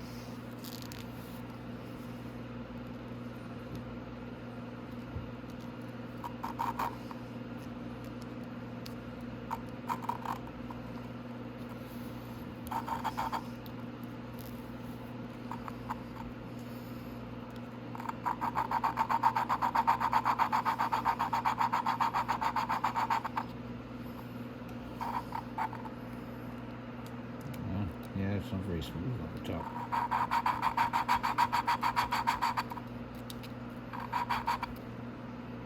Not that huge.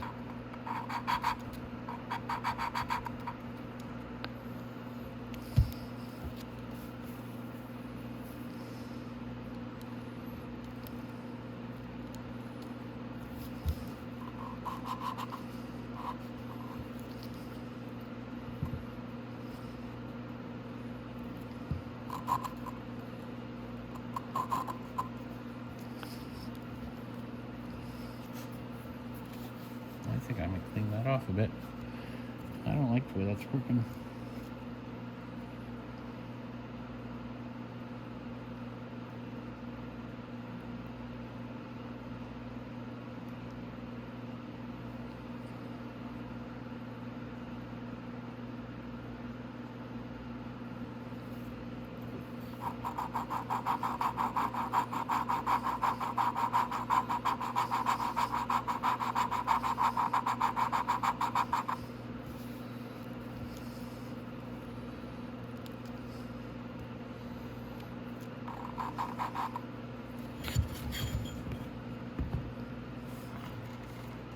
I should have put it up on a block or something so I can put it from the top.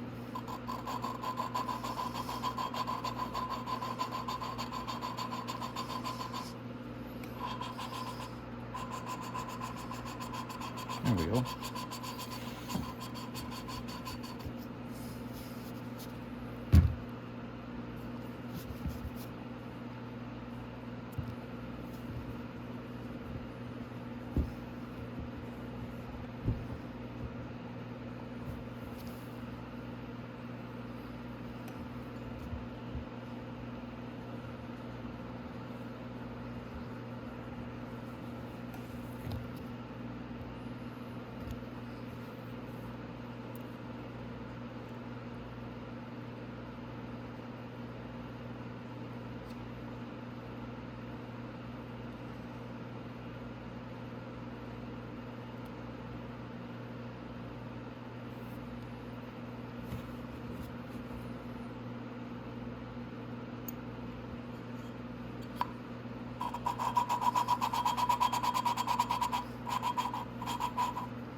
Nice.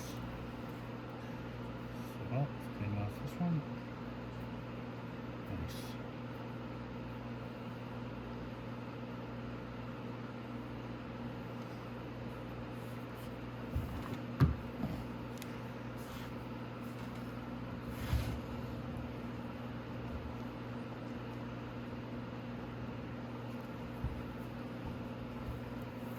Nice. So now both holes are very nice. They're lapped really well. So let's go ahead and let's put the valves back in it. And then we get the head started back on the engine. Get our timing set up. And get this girl started. So, I'm gonna start with the exhaust valve. Oh, first, before I do that, I'm gonna go get some cleaner. I want to clean out the top of this first. So I'm gonna go get some spray clean and I'll be right back. Okay, so I went and got some brake clean there and I want to clean everything off. So let's give it a quick spray inside here.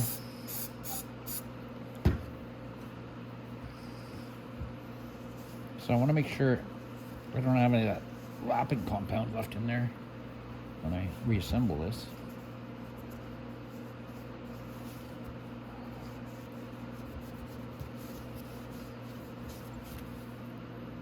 So both of those turned out really nice. So we're just going to set that head off to the side. I just want to clean off the valves too.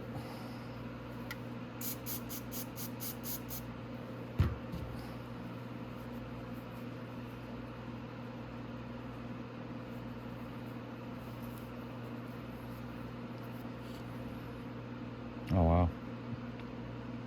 Really nice. Okay. And the last valve, clean that one off.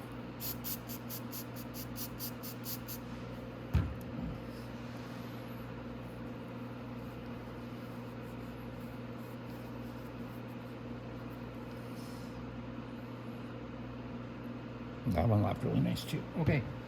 So next we're going to take our exhaust valve back in.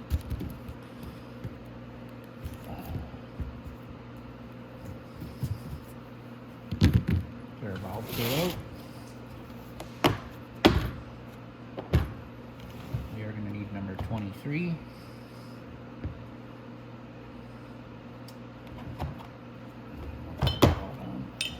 The one on the bottom, I just use the big 30. Oops.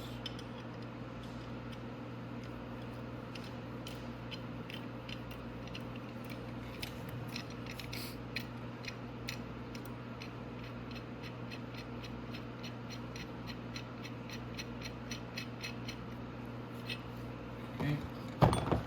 Top one in.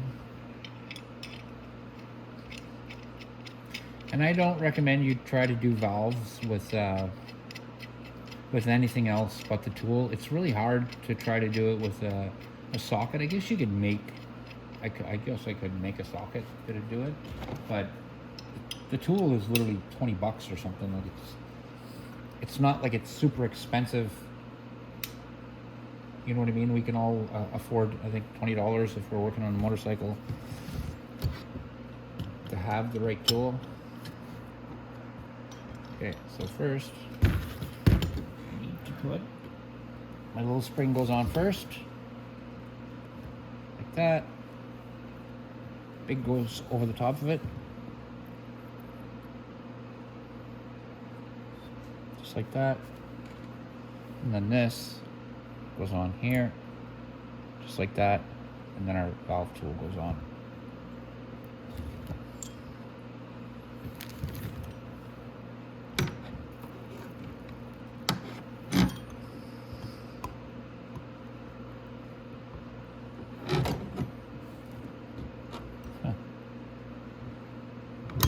Oops, slipped off the valve. So I want to make sure I'm on the bottom of my valve down there, and I'm right on the valve right there, and then I can start tightening it down.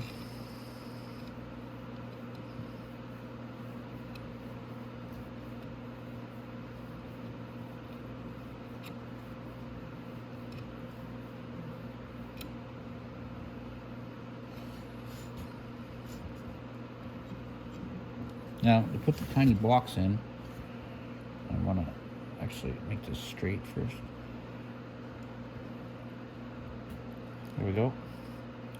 How I do it is with a little magnetic screwdriver. I find that's the best way, because then you can just set it in, and once it's in, you can just pull it off it.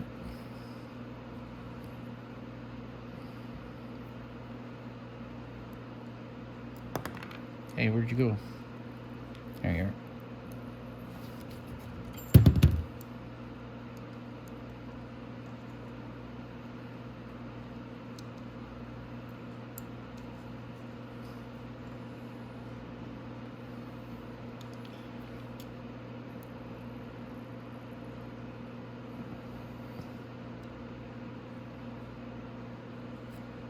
There, I got one in. I'm just gonna go.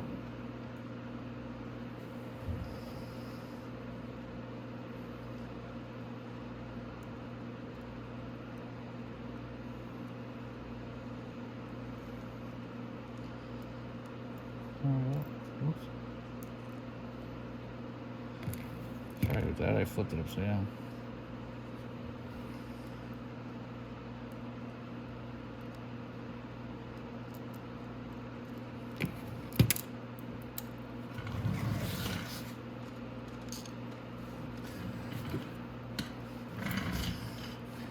And this, again, takes patience.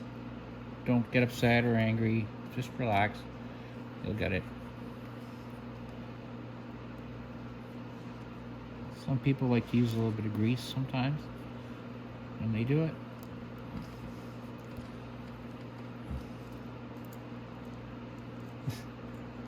This usually goes a lot easier.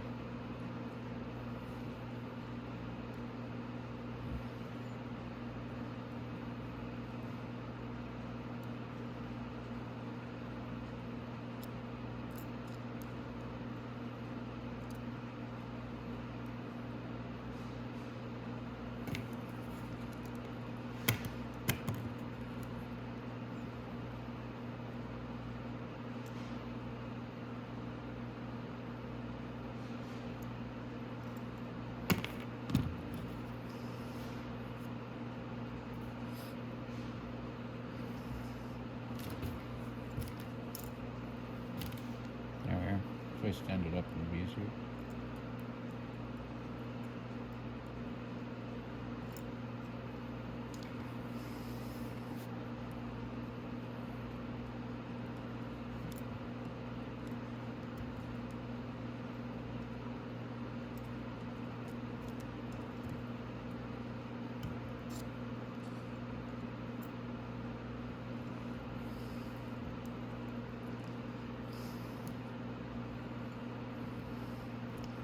I know it's because I'm only on camera that it's being this much of a pain in the rear end.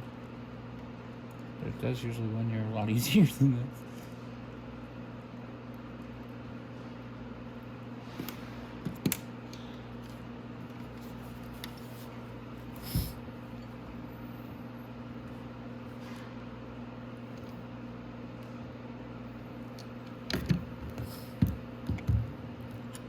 I'd take it down just a little bit more.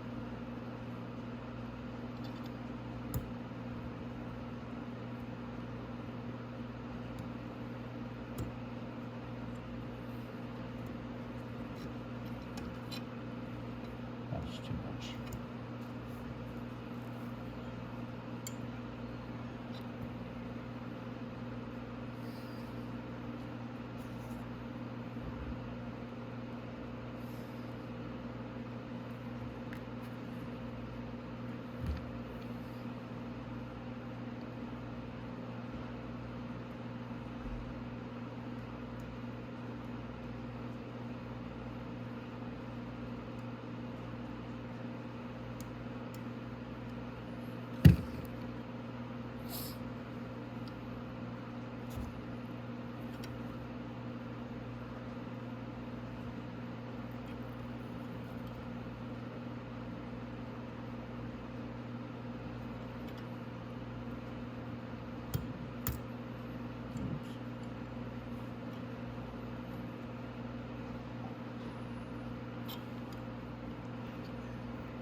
I'm almost there.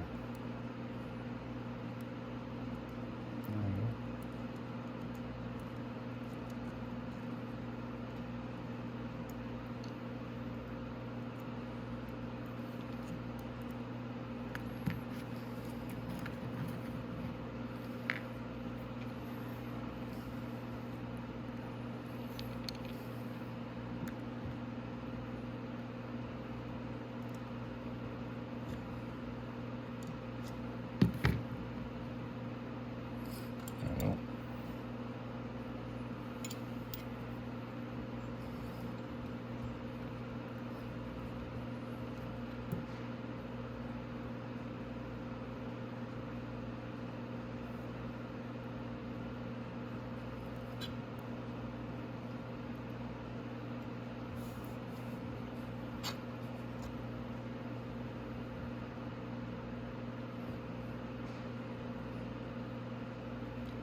I'm just gonna concentrate on this just for 1 sec, and I will be right back. Okay, so I got them both clicked down now. They're both all the way down. Now I just have to loosen it.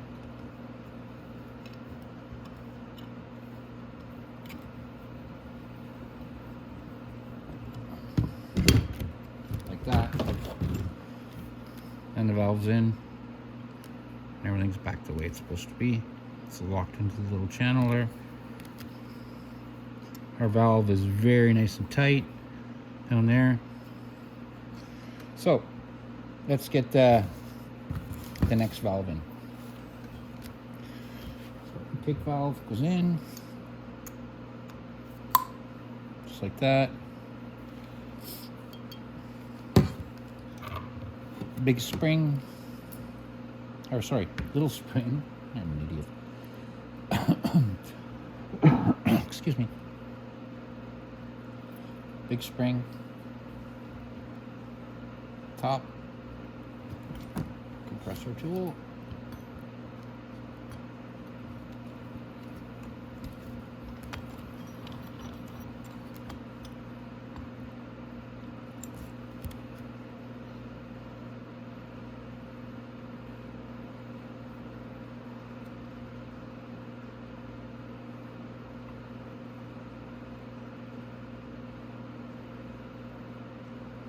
there we go.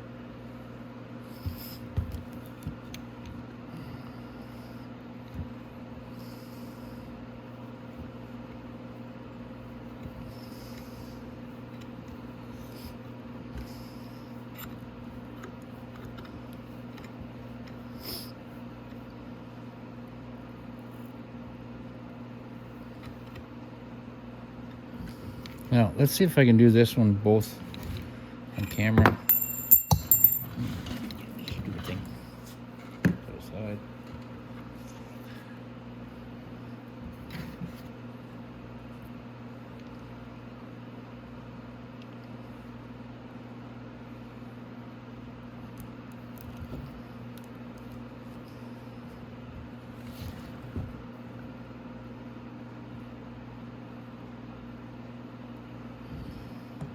Try to get the best angle I can for the camera.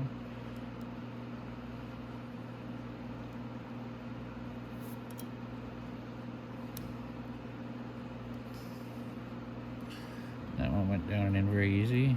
That doesn't mean anything.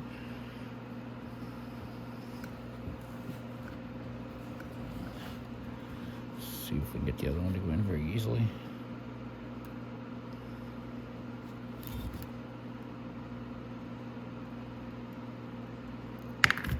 And it spun around right away.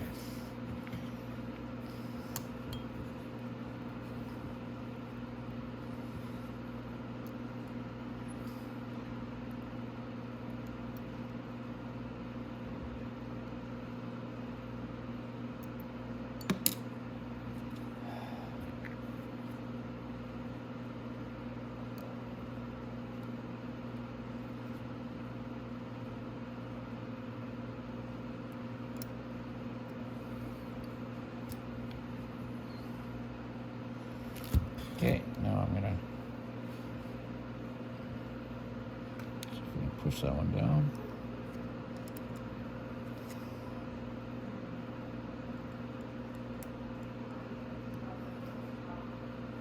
Okay, so I'm gonna hold that. I'm gonna tighten this down a bit.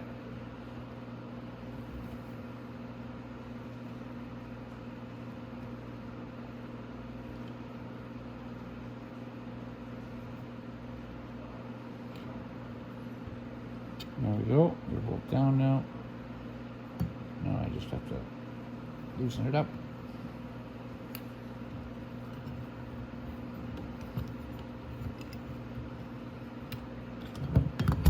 There we go. And both of our valves are back in. Both of our locks are back in place.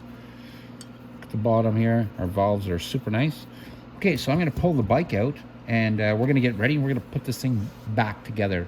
Let's get this bike back together and running, and finish this video. All right, so we're back down here at our motor, and now we have to start putting everything back together. So what I did was I swung it around to this side, just so we can put the head on. Once we get the head on, we're gonna go back to the other side because we have to put the cam in and all that stuff. But we're gonna put our head gasket back on first. Now our head gasket has to go on a certain way. If it doesn't, it won't work right. So if you look at your head gasket, which is right here, you'll notice that there's holes on either side, like this. Now, technically, it would mount this way or that way, but for the way it cools, you want this side here, actually I'm upside down, you want this side here to go on right here. So you want these two doubles right here to line up right there like that.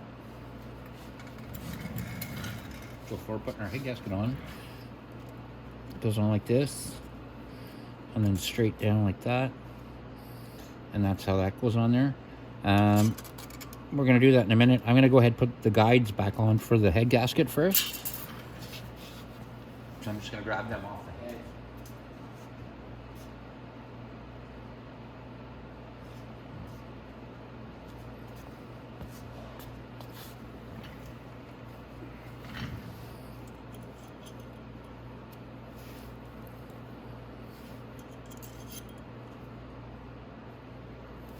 There we go. And normally I would change the head gasket on this, but this head gasket is so brand new. You'll notice on my chain now I have a wire, and I did that on purpose so I wouldn't drop the chain down there, and guess what I did? I dropped the chain down there. So I'm gonna fish that out and I will be right back. This is actually good for you to watch, so I'm gonna leave it on. I just got a wire with a hook on it, just like that. I'm just gonna reach down and grab the chain and then lift it up.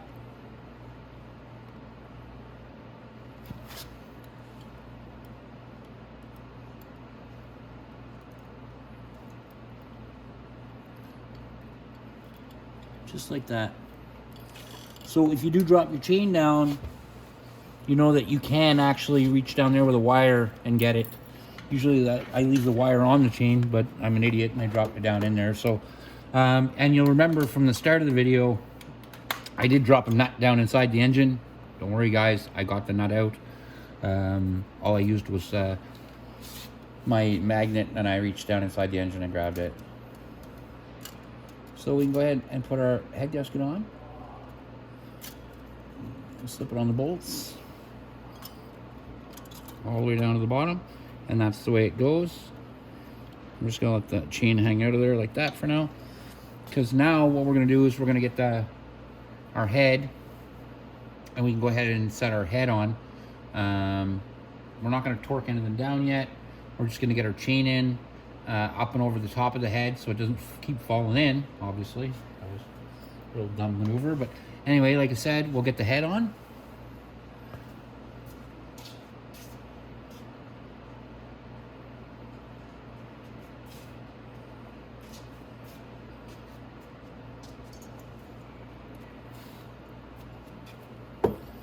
There's our head, all nice and clean.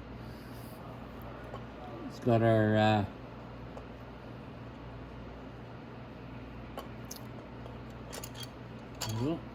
and before I go down too far, I'm gonna grab my chain first with my hook.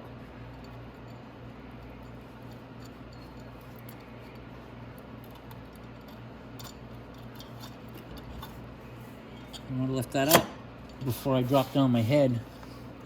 And now I got my chain, and my chain's not going anywhere. I'm just going to leave it sit like that so nothing can take the chain down. And now all I have to do is get my my nuts and put them on the top, and then we're going to bolt everything back down. But that's where I'm going to leave it for right now. I'm just going to get everything ready so we can just get right back to it and get our engine back together. But I want to have all the tools that I need, and I want to make sure I have all the nuts and everything together so we don't stop running. And then, like I said, we'll tighten this down, and after I get this engine all back together, we're gonna start it, and I'm actually gonna do a video of driving it. I don't want to just like, I don't like ever leaving you guys just, oh yeah, there's your engine, it's all built, and then moving on. I want to see it. I want to make sure that it's gonna start, run, all that stuff's gonna happen. So let me get my stuff together, and I will be right back. Okay, so I whipped the bike around there so we can get a little bit of light on the situation. So what we're going to be doing now is we're going to start getting all of our head back on. We're going to put our crank back in. We're going to go ahead and time it. It's already timed at the top, so we know that the timing is there. We just have to put our timing line in the right place, and we're good to go. So what we're going to do now is I'm going to go ahead and put my my 2 bolts on right here and here. As you'll remember,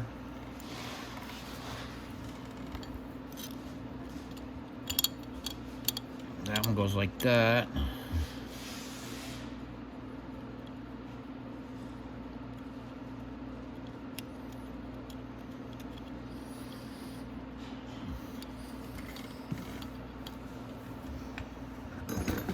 Another, no, it goes right behind it on this side.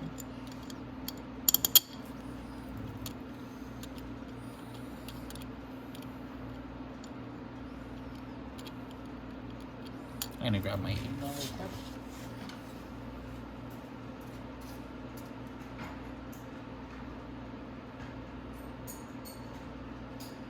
Go ahead and grab my 12 too.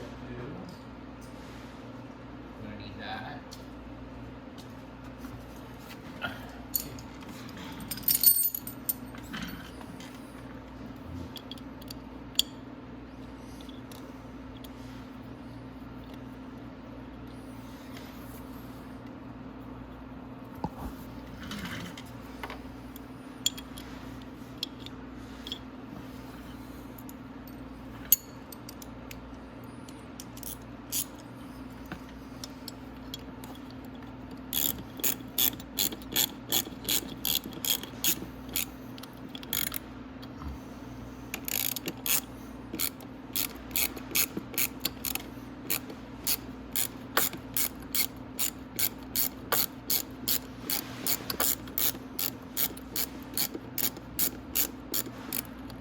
I'm just going to snug it down there a little bit. I'm not tightening it down all the way.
All right, so we're gonna want to put our copper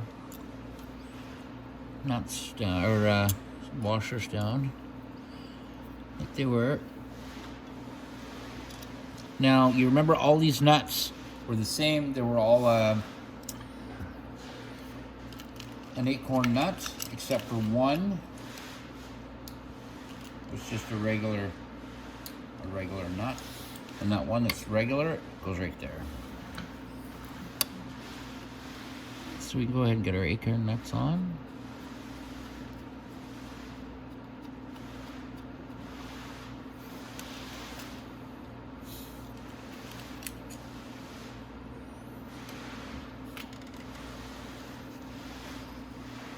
This is our regular nut, and it just goes right here.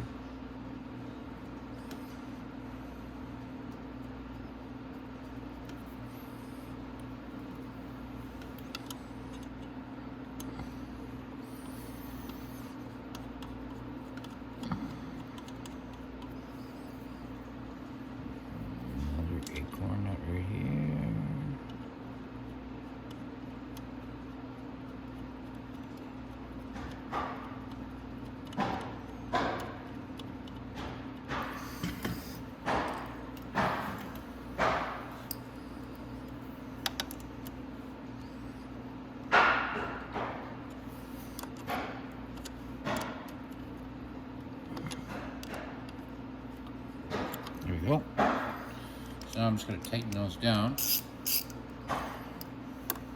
Then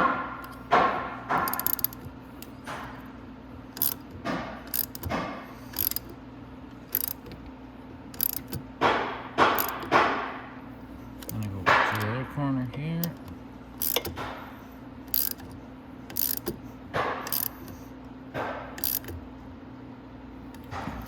Back to that corner.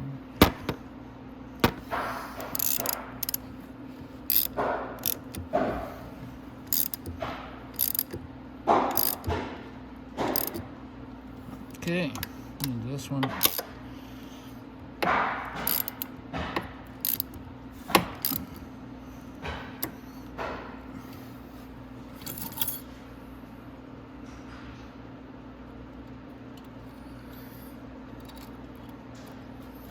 Now you see why I keep that chain hooked.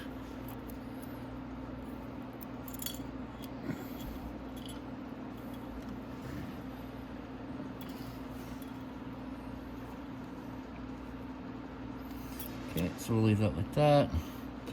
I'm gonna tighten them all down, make sure that they're nice and tight. Now it's good. Back to that corner. Good. Back to this corner. Good. Back to this corner. And good. Perfect. Okay. So that's all those. Now I can tighten these ones down.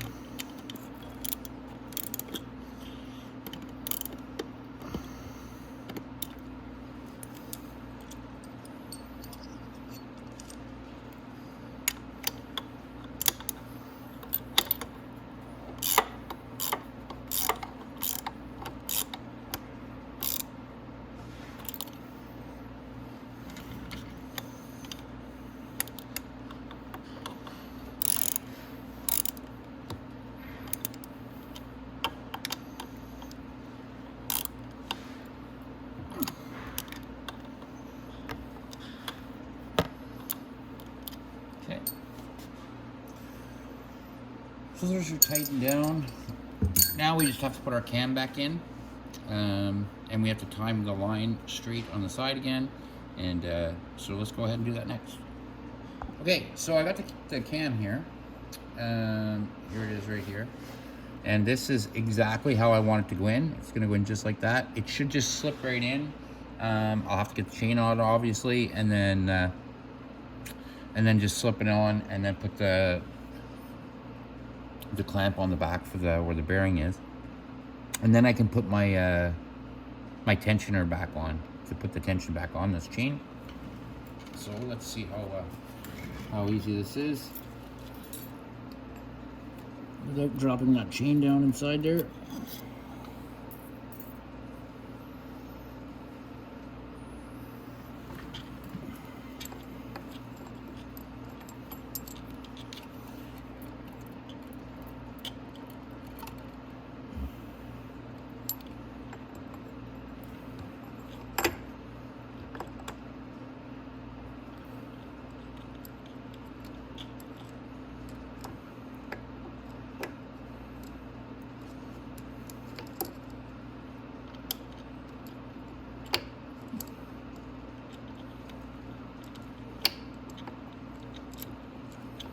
There.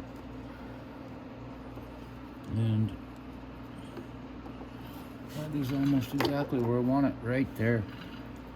I'm just actually just a little bit too high up, so I have to just jump it. So this line here, I want to line up right here, and you'll notice it's not on there, right? So what I have to do is rotate that one or two teeth, I think two.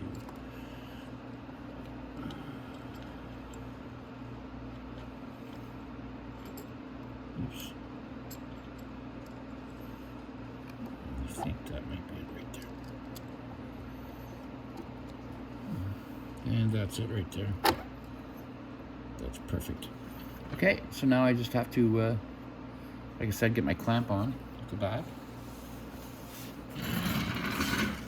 Remember, that's just an 8mm.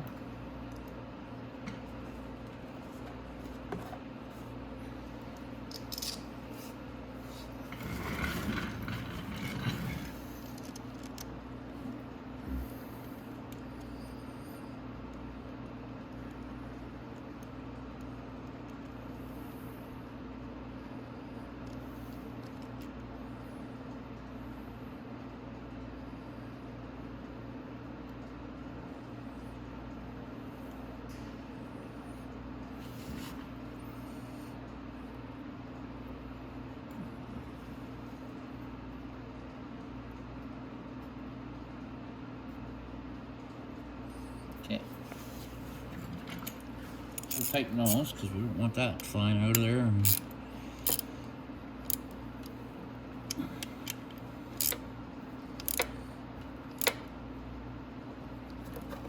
Okay.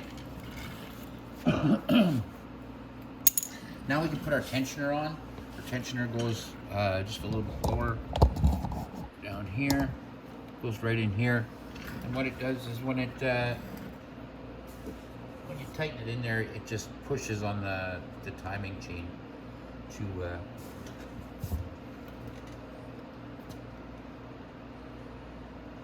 to keep it tight on the cam.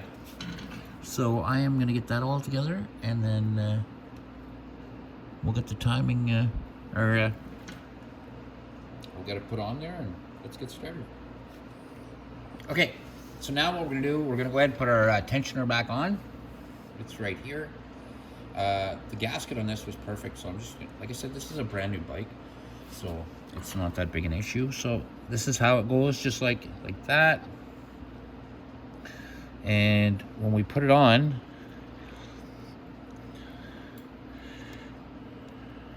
we're gonna have to shove forward a little bit just to start our screw or our bolts.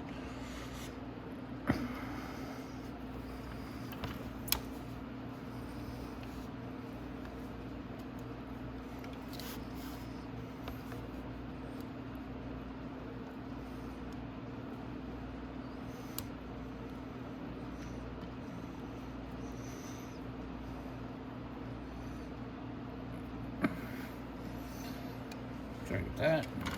It's hard to maneuver with the camera, so let's try to see if we can move our camera like that.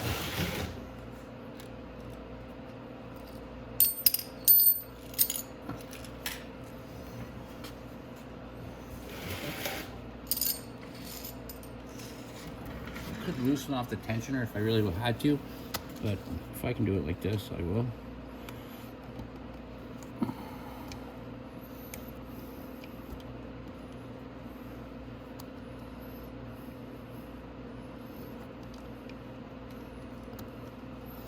This is a very difficult place to put any pressure on it.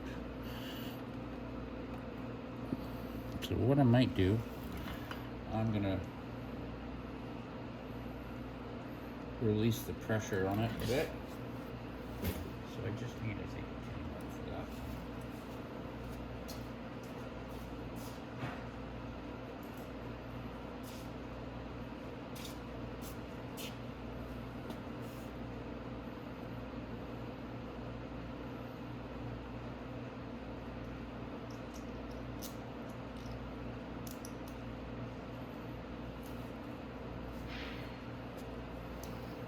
Now, I'm going to show you how to release the pressure on that so you can get it on.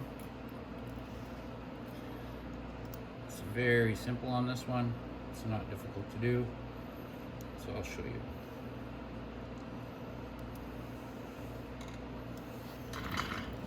So on this tensioner right here, down at the bottom you'll notice there's a little tab. If you just push that tab in, you could push that tensioner all the way down to the bottom. Oop. And then hold it in place while you put it in, and then it'll bounce back out when you're done. So here I'm gonna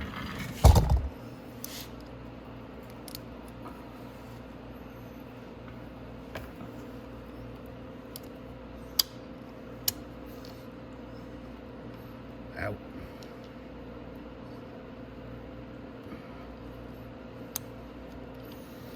And then it popped right out anyway, so I'm just gonna do it my way.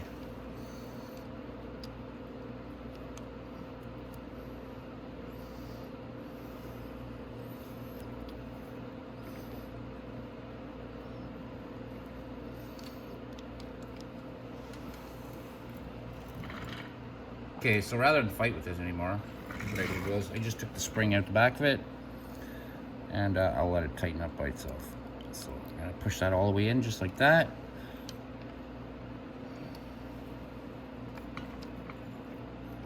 And then we can mount it where it's supposed to go.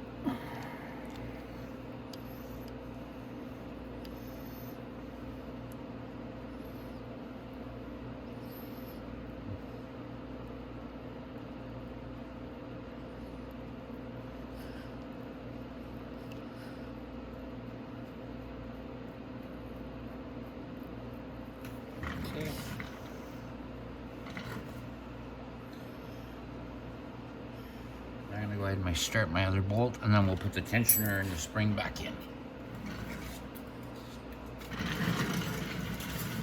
The other side, put my 8mm in.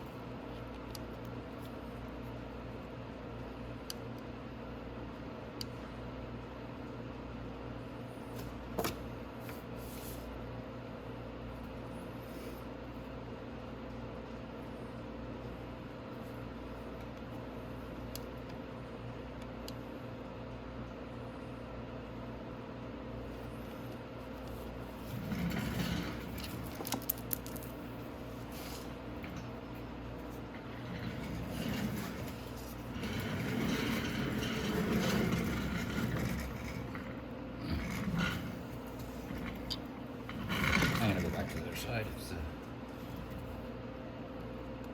we go.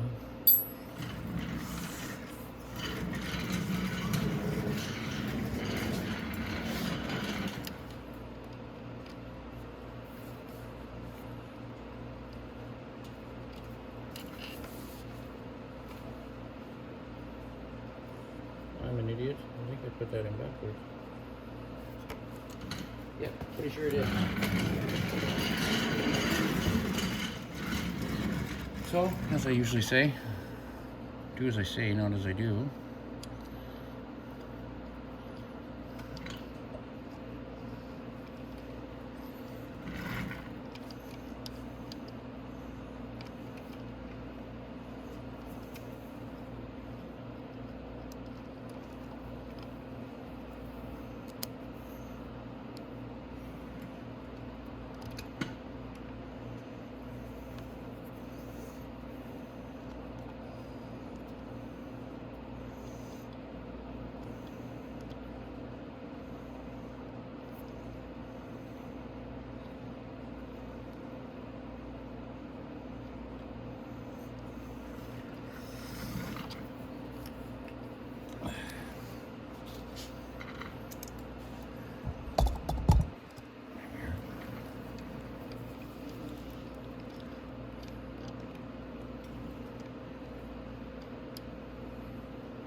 Look at the other side.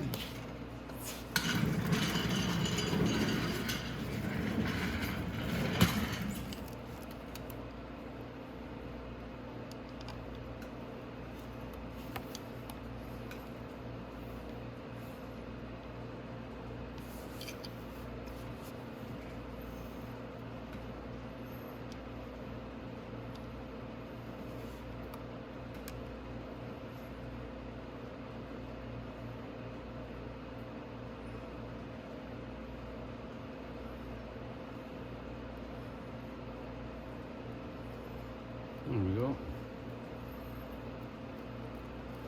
Sorry, I'm covering that, but it's not the easiest place to reach into to tighten the bolts.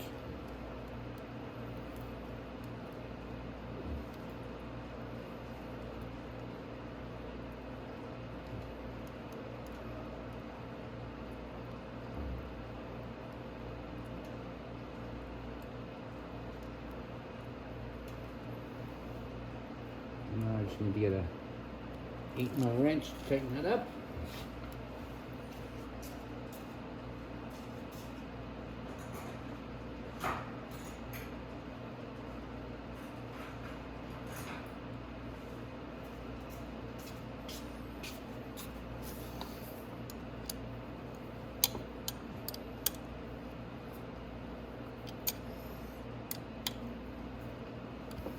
Right.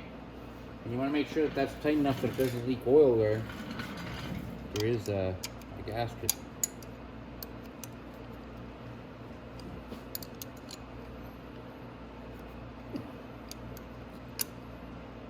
Okay. That's nice and tight. Now we're going to put our tensioner back in.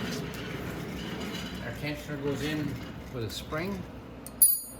And then there's just a little rubber O-ring on the spring. just like that. There's that little black rubber O-ring.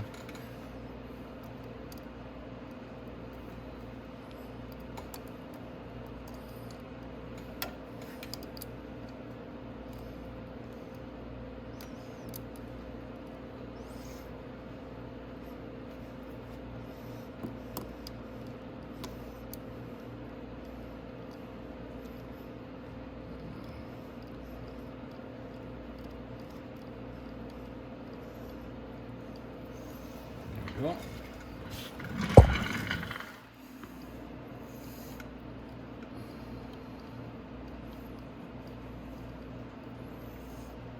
There we go. Now I can tighten up that 10 mil.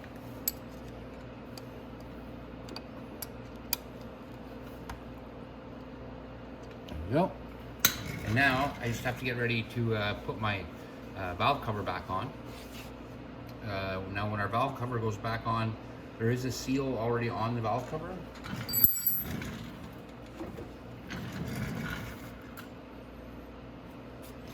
I'm just gonna put my guide over here in place.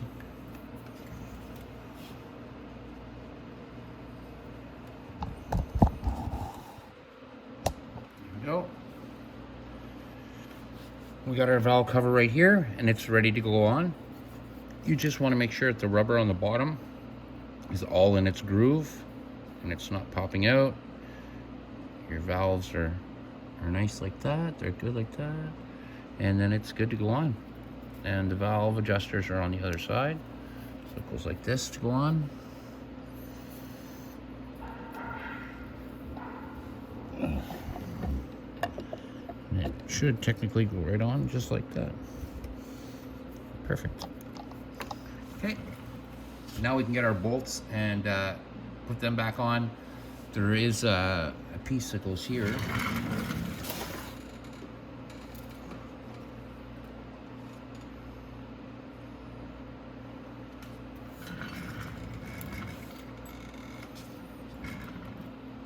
So we're gonna go ahead and get our bolts all together for up here. So,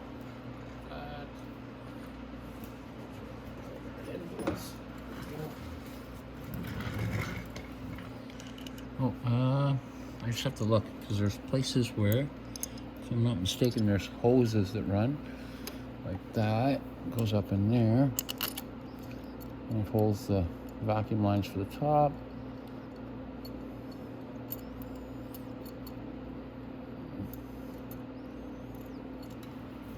There.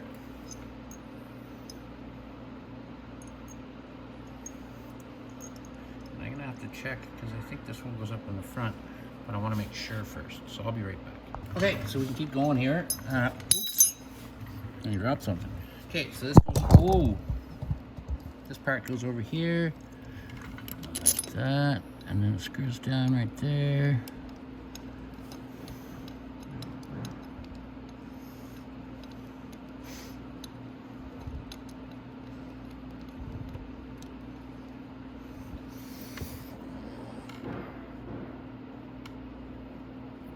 Okay, we just got our other two right here, one over here,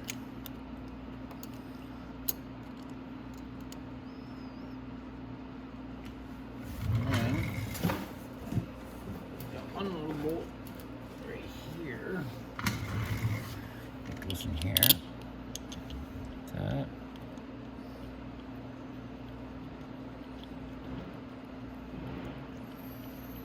Now we can tighten down all our head bolts.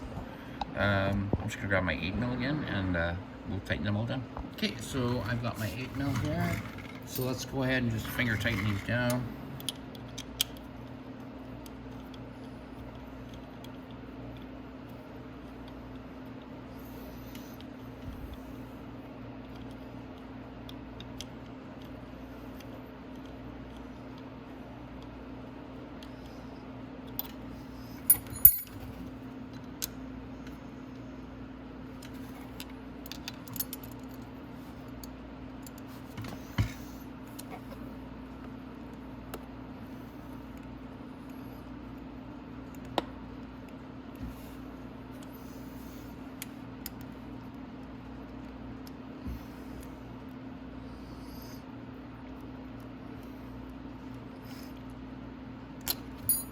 And after we do all this, we can get our oil lines on.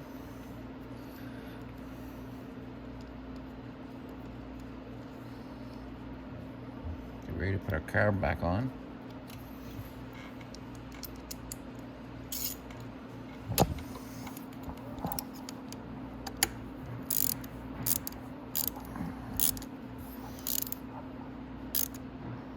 Again, I'm going to go corner to corner.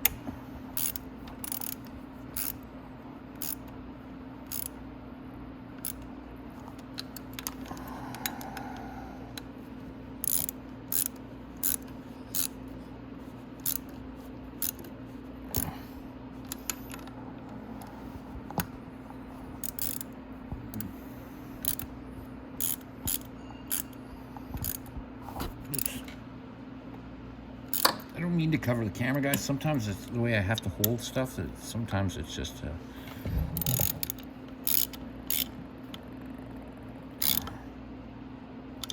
perfect. We can also go ahead and put our temperature sensor back on, which is right here.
There we go.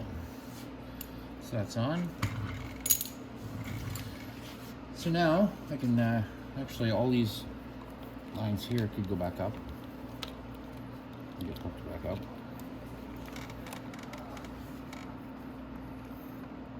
Oh, wait a sec.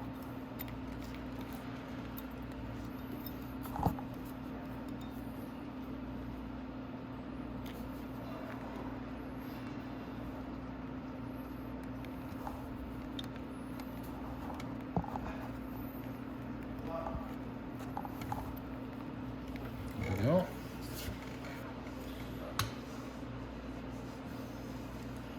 So now, what we could do is go ahead and put our, we have to put our cover back on right here at the bottom. So now we can put our oil lines back on, get them all rigged up and set up, and we can get our carb back on, our muffler, everything's coming together now.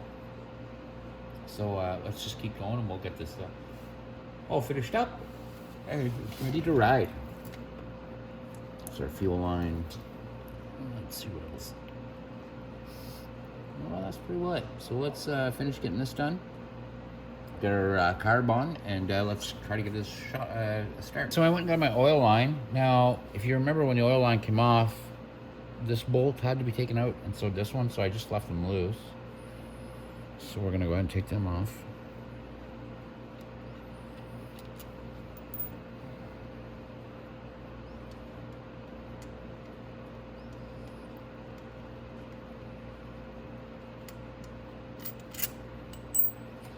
And then we're just gonna get that hose just out of the way for now. Like that. Now, when our oil line goes in, you have to slip it down along the bottom and up at the top. And then there's a little rubber grommet that holds on. There's a holder there that we can put it into.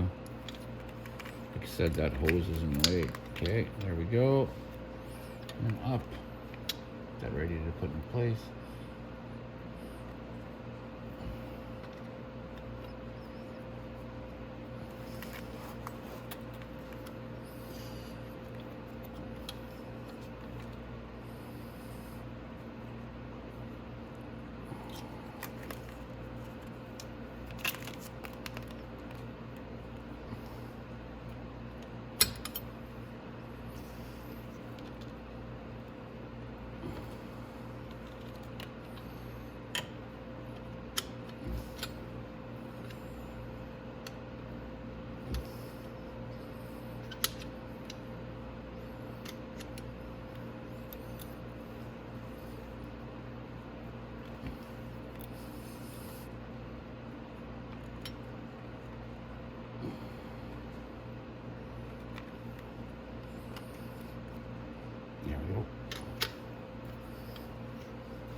Okay, so now down at the bottom here, and pretty well everywhere, you're gonna have to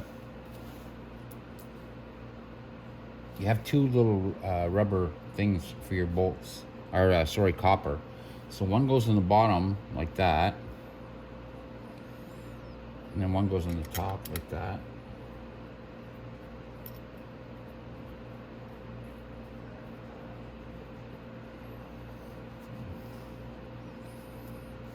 That's the same up at the top.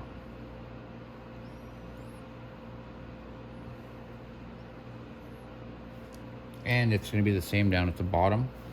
I just have to get the tools. I didn't bring any sockets over with me, so just give me one moment and I'll be right back. Okay, so I got my 10 mil.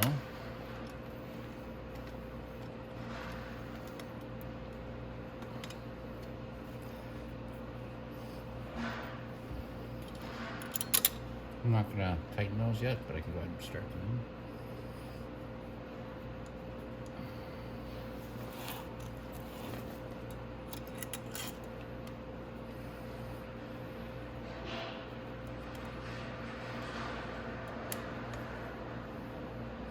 A little rubber fell off of this, so I don't want any vibrations on the motor from it.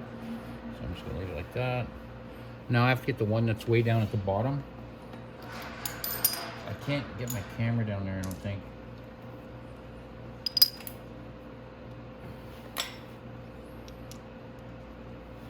But I can tell you how it's going to go on.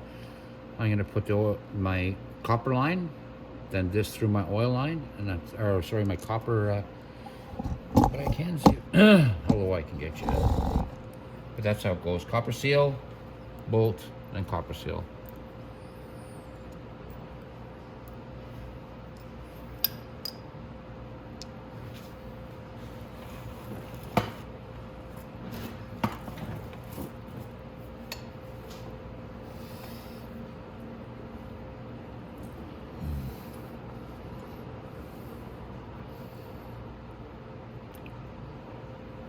I'm actually going to swing to the other side to do that. So I think I have more free access. Yeah, I do. Like the other side.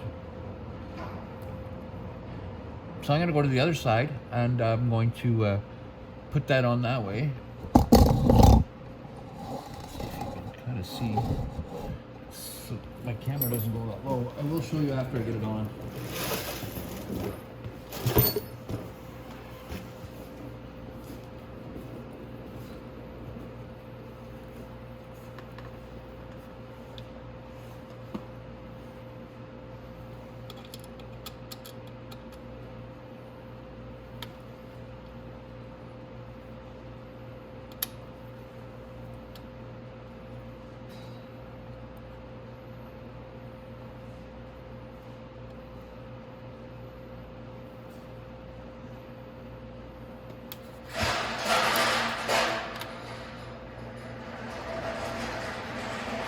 I'm almost there.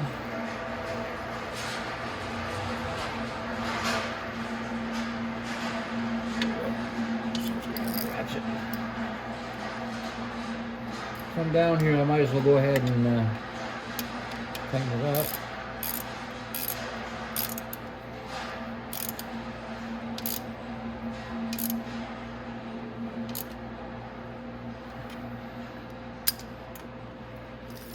There we go.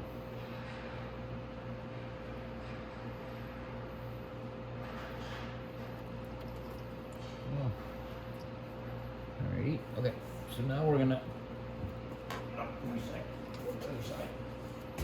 Get that on.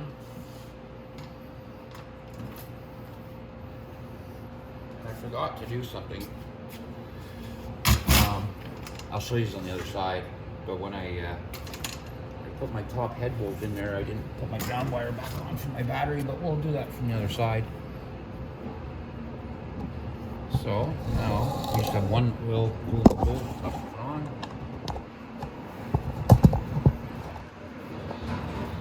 That's right here. Again, one copper one on there and one behind.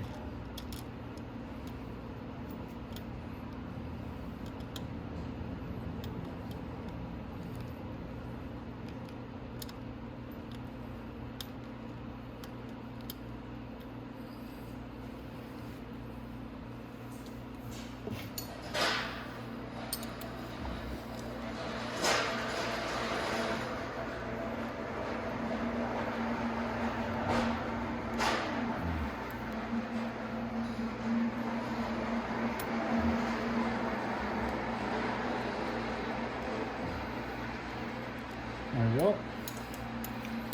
So that one's on. Like I said, you want to be very careful when you're setting bolts up. If you feel it's not going in right, it's probably cross-threading, so just stop right then. And you can always move it around or do whatever you have to do. But okay, that one's tight. That one's tight.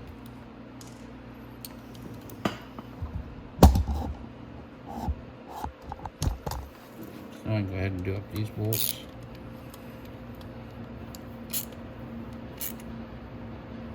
This one. I'm just on the one on the water pump, guys.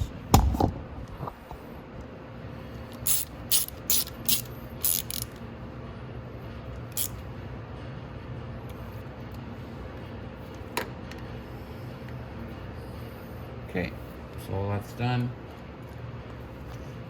So there's not too much left to do. There's my So I'm going to this goes to my ignition system now. Okay, so I'm not too worried about that. That's all good. We're gonna move to the other side of the bike, or are we gonna go ahead and put the carb in? We'll go ahead and put the carb in now, and then we can keep going, getting this all together. Okay, so we got most of the stuff buttoned up here. I went and grabbed the carb. We can get the carb back in. And then we can get our hoses all hooked up, all of our electronics and stuff that we disconnected. I also want to go ahead and put the muffler on so I can get the evap line on. I've got the muffler here too. This is all coming together really well. So, and our top line here, if you noticed, I just plugged back in here. It's the only big line that comes off, and then it just hooks back in there. I'm gonna slide that up. There we go. So that's in place. All that stuff is done. So like I said, we've got our carb here. Our carb goes around like that.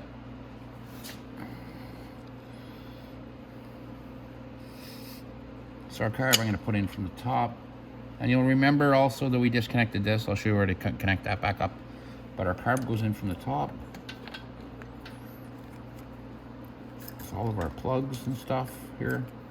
I'll show you where all that plugs back into. I just want to get it down in place first.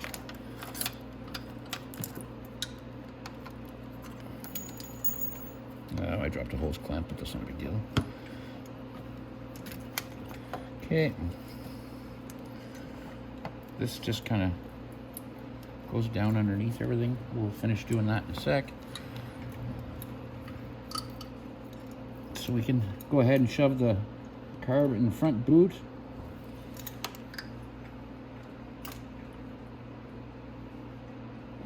Like that. Don't worry about hoses and lines and stuff. I will show you. This big black line goes on the back of the carb, right here. Then our fuel line is here. This returns to the carb in a sec. It goes on here, like that. That's the temperature sensor for the carb. Then the other hoses on the other side for that will come around, and we'll get that in a sec. What we could tighten it up in a minute too. You're gonna need a Phillips screwdriver. So we're gonna get that right there. That's perfect right there. And then we're gonna go to the other side. But first, before we go to the other side and start hooking up hoses, while I'm on this side, we might as well go ahead and put our muffler back on. Excuse me. So this is our muffler. Just drop down a bit so we can see the mounts too, because we're gonna do both. There we go. Come on, get in there a little bit. There we are. Okay. So our muffler, when it goes on, it just slips on, and then these two hooks hook into place. And then we have to have our two nuts. I'm just gonna grab the two nuts first. And the nuts should have lock washers and washers with them. So we got that. Okay, so now when we lift our muffler into place, our muffler's like this, we're gonna wanna just go in like that and then let it come down. On there like that. You might have to wiggle a little bit to get it on there right. There go.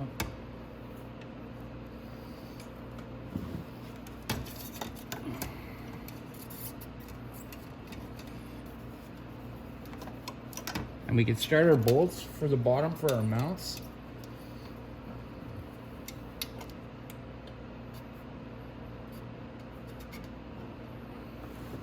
I just want to start one so it holds its place.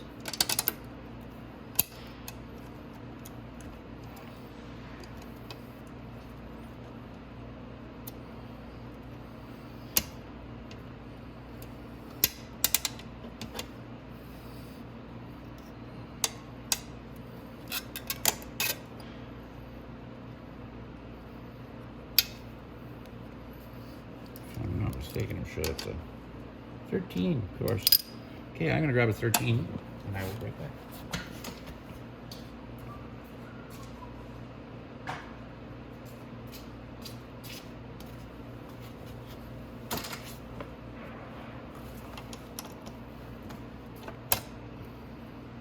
Okay, I got my 13.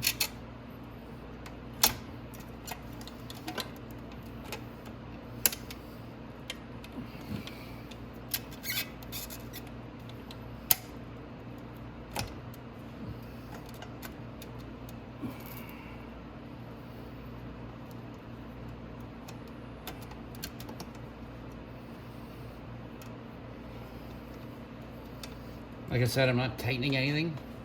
I'm just gonna put it in place for now.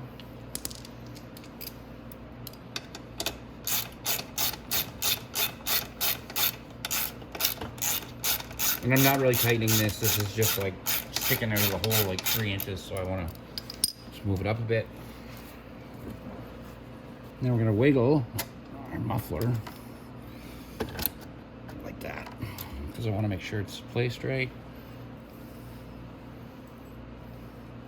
Like I said, each gets a washer and a lock washer.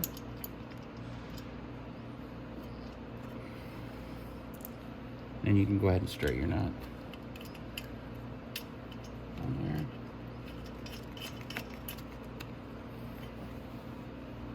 And the other one's the same.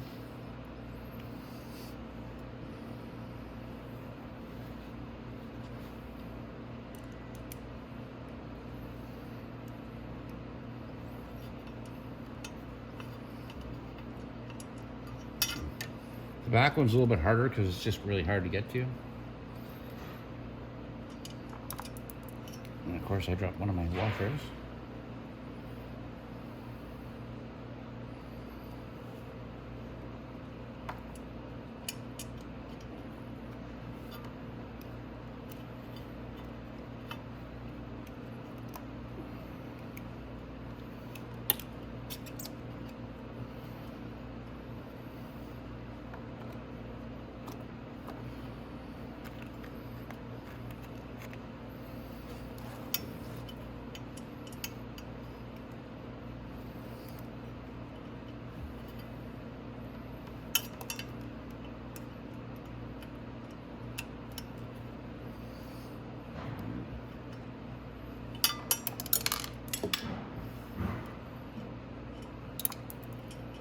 I'll let the washers both fall off of there.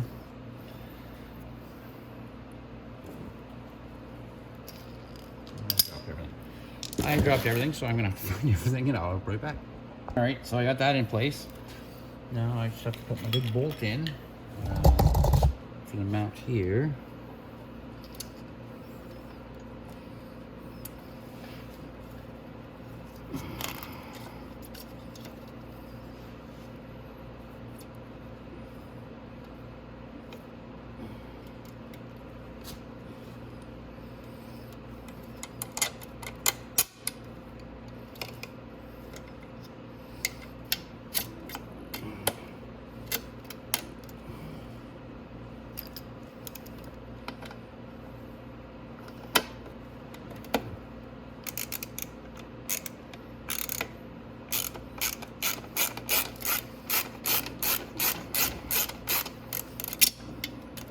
Like I said, I don't want to tighten these up until I get that tightened up.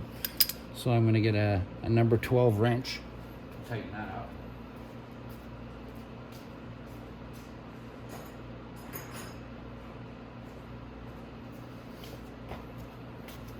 I want to kind of bang it down at the top there. It's just kind of moved up a bit, so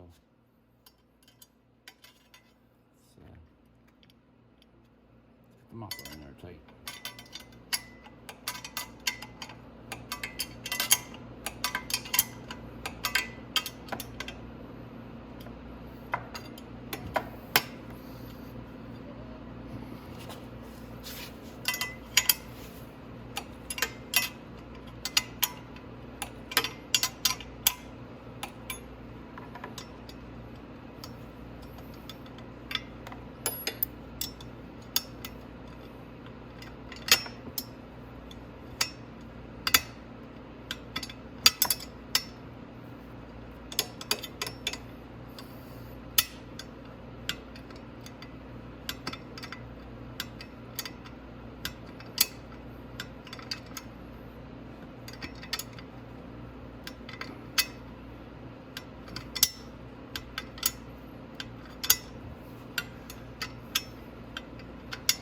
I can feel it going in now to the crush gasket, so that's what I want.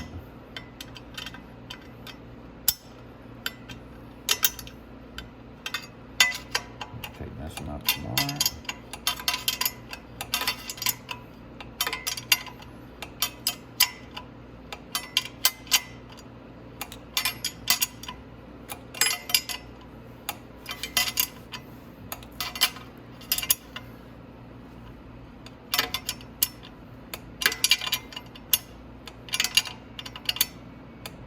One in right, and you'll notice some other one is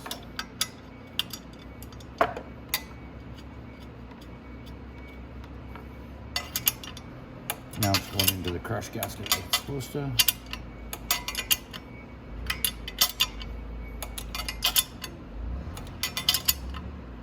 There we go.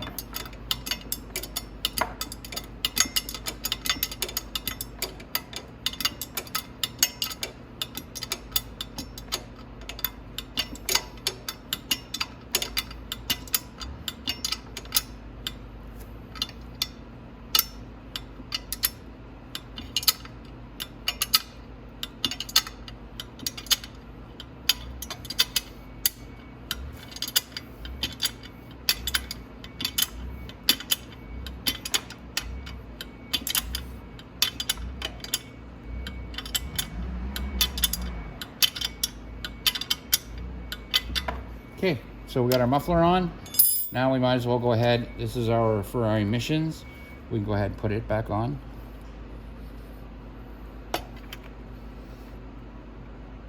Something else we don't want to forget is our hose clamp for our water pump. We want to make sure and put that back on.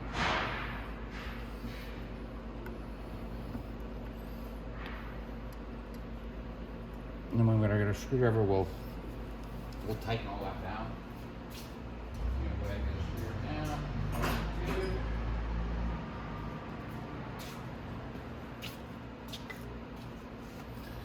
So I might as well go ahead and tighten it up right now while I'm here.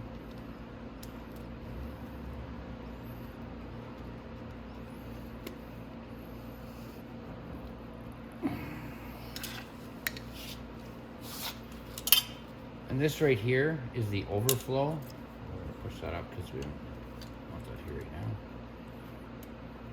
This is the overflow line, and it came down underneath here.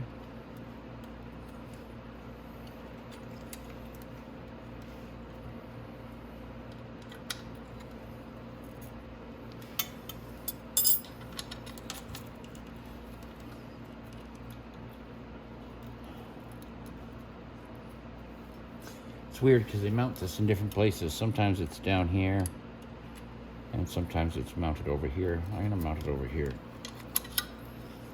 And again, all this is a drain for the carb, so it really doesn't do much but drain the carb. Is it there? I don't know, maybe it's over here. Yeah, it's over here. They have it. They put it on different model years. It's in different places. So it doesn't really make a difference. Like I said, it is just there it is. It's just a drain. So let's get that number 8 out of there, and we can put that one in.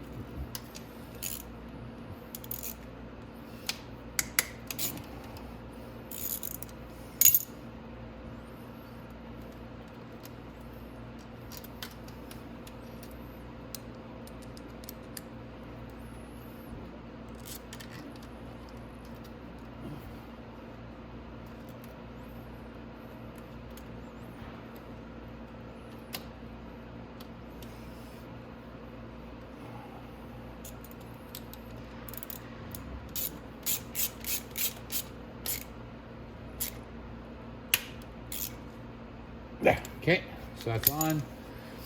So now, like I said, our emissions is on. I didn't put it on with a set of pliers or anything. This goes to the plug on the other side. There is one plug that stays on this side.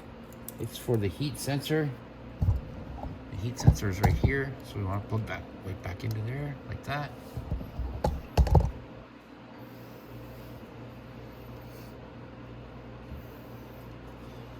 Alrighty, now we can go to the other side and finish up over there.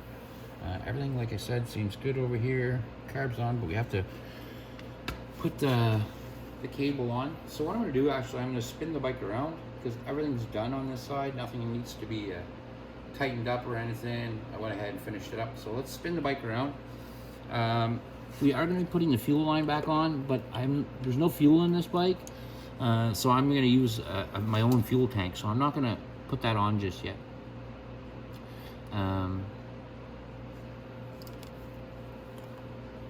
Yeah, so let's see over here. We've got 2 lines here. I'll show you where they go to. So yeah, let's just get this going. I'm going to turn the bike around and I'll be right back. Okay, I forgot to show you one line where it goes in on the carb on this side. It's right here, and it fell down here. That's why.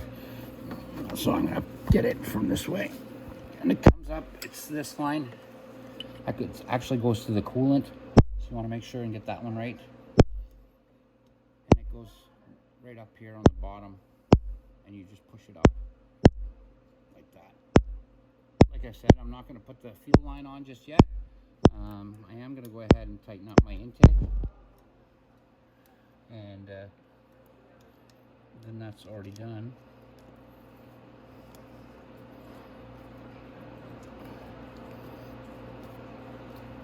That's actually the line to my airbox. My intake's on the other side. Okay, that's tight. So I'm going to turn the bike around, and I'll be right back. Okay, so I got the bike spun around.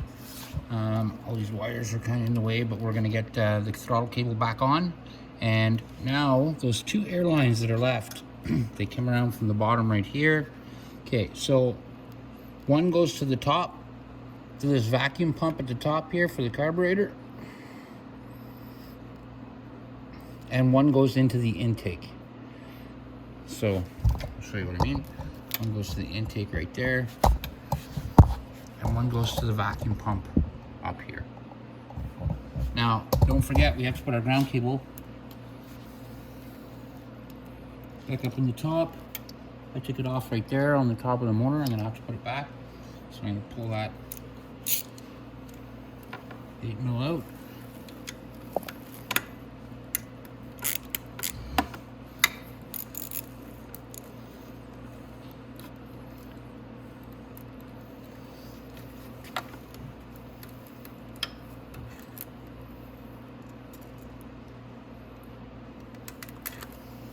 There we go. You gotta remember always to make sure that ground is hooked up really well, because if it's not, it'll ground through the wiring harness and it'll just melt that wire. It's too much. Just gonna make sure these are all nice and tight. Yeah, we're good. Okay, so the ground cable's on. Now there should be a red wire comes from your carb right here, and it goes to this plug right here. Okay, and then this here goes to these 2 plugs. One comes from the carb, the other one comes from the bike. They plug together like that. Okay, and now we can put our spark plug back in too, but now that I'm right here, let's put the throttle cable back on. That out of the way.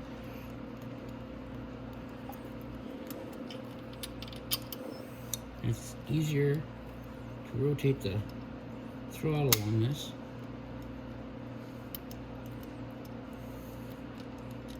Put your cable in like that first, and your cable's already run. You just have to pull it up here. And how to measure how you tighten this is you go by the slack in the cable. You want to make sure that there's slack, that it's not revving up on you.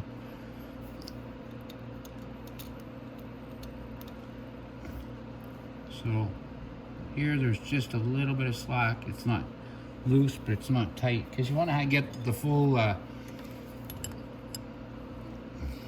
turn of your throttle.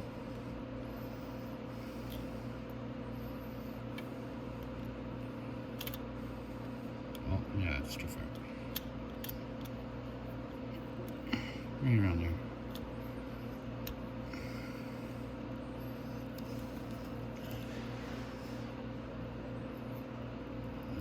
My top nut is stuck for some reason. Oh, there we go.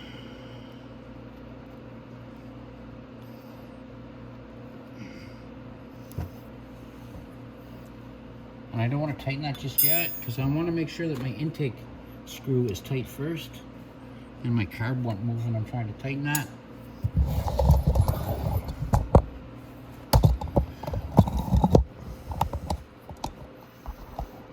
Show you the screw I'm talking about. That's right there. Oops. Right here. The screw right there. So we're just going to tighten that up.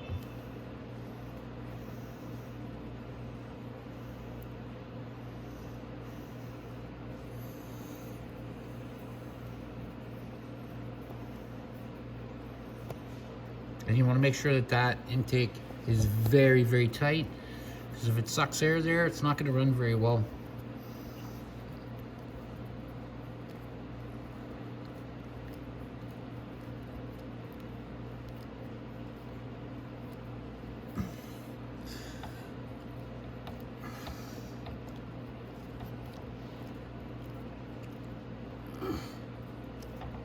There we go. All right. So now we can put our spark plug back in, and then we should be able to give it a test shot. It does actually have gas in this bike apparently, so I'm gonna try to start it. I will have to boost it, so I'll have to go get my boost pack, but it's time we can put our spark plug back in. So I'm gonna grab the spark plug.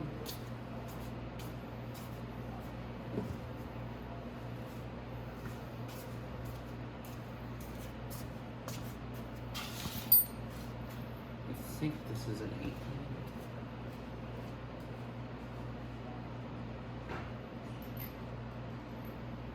Pretty good. So you're going to need an 18mm socket too, a deep socket.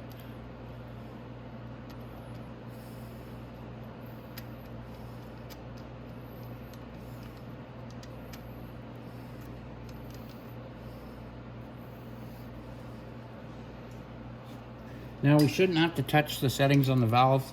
I do have a video on that, but we shouldn't have to do it because we already did it. There we go. We never came off the timing at all. Nothing changed on the timing. So now we should be able to give it a shot. I'm just gonna grab my boost pack, and I'll come right back, and we'll try to fire it up. Alrighty. So I got my my pack here. I just have to hook it up. Okay, so I'm really got no place to shove this, so I'm just gonna kind of shove it in here and grab my power wire just from the battery. And now I'm gonna hook my ground to anywhere I want, because it's anywhere's a ground, right? So I'll open from this side. Now, come on. There we go. Now, technically, when I turn this on, it should give me power up to the dash.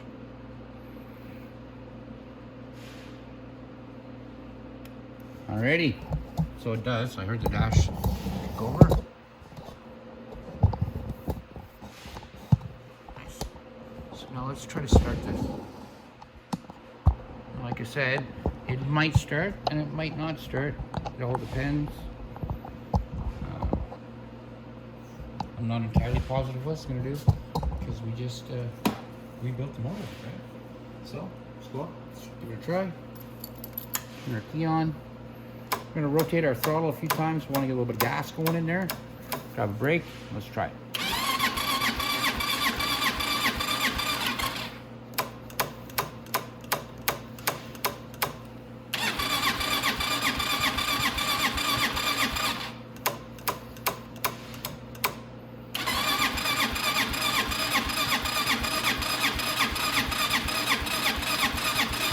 Come on, girl.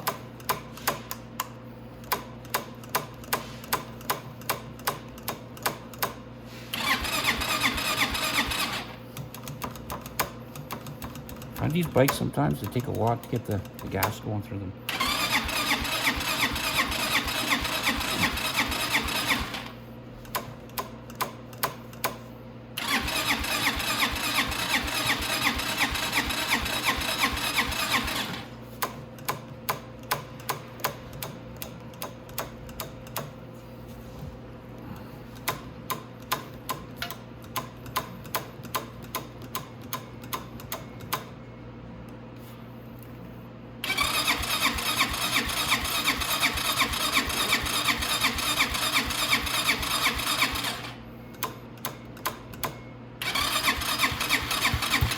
There it goes. Hear it? Tried.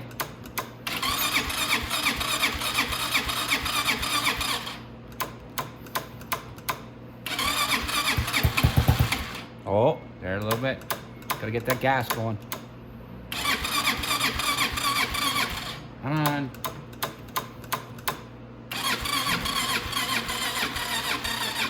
Oh no, my charge pack's dying. You know what? I'm not even sure. The battery might be good in this bike. I'm not too sure. I know my charge pack's dead now, but it did try to start. I might have another charge pack somewhere that might be decent. I can grab it. Just give me a few minutes. I'm gonna see if I can get some power onto this situation. Okay, so I went and just got a different booster, and let's see what happens now. So I actually connected the battery this time. Now let's try it out. Oh, tried.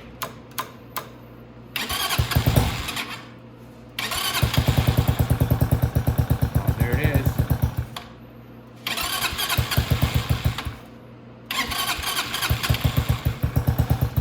It's just not getting enough gas yet.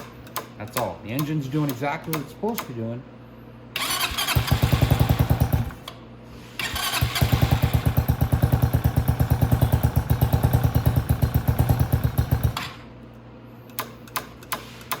Almost got it. Just gonna run for a bit, see if it idles out itself. There we go. So, the engine's running perfectly. There's nothing wrong with it. You're running there. Nice. It's just starting to warm up now. So there you go. So we've rebuilt the engine in this. We've rebuilt the whole top end of this engine. Now all we have to do is finish putting our foot pegs on, and we have to put our fairings on. I mean, that's it. It's not a hard engine to work on. No engines really are hard to work on. It just takes time. And so a little bit of help. There, now she's driving up nice, getting warm now. And you see, I didn't have to mess with the time on this because of the way I took it apart.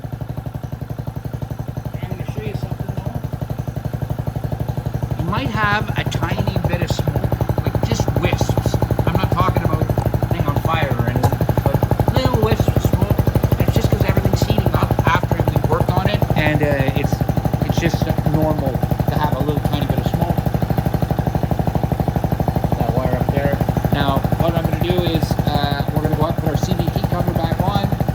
You look down here, our variator is working perfectly.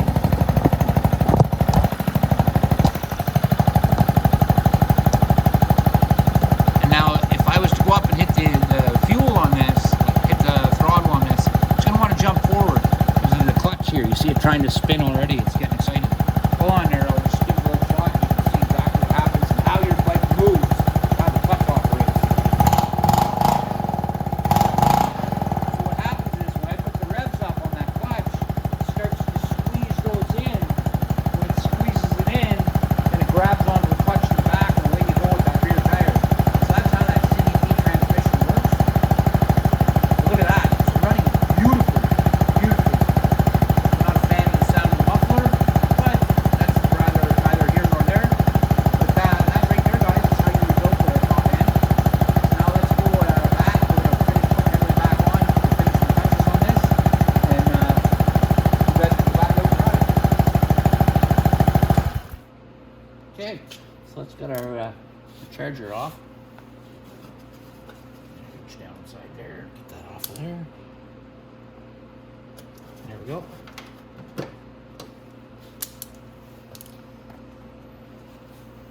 Now we can get the fairings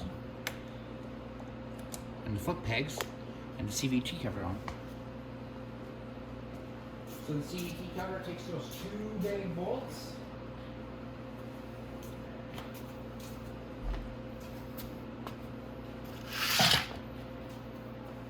And after I get this all together, like it's not like again, I'm just gonna let you guys think I just started it. I'm gonna take it for a real quick ride up to the warehouse, and I'll show you how it works. Let's get it buttoned up here.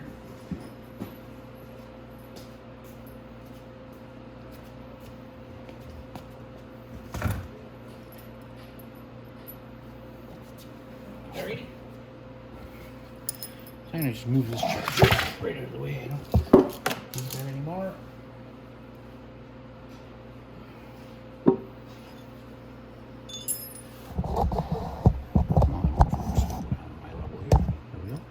Now, for this cover,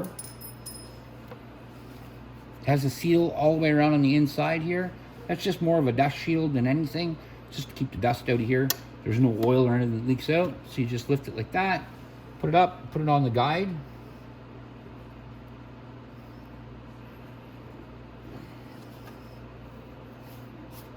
Now we're just gonna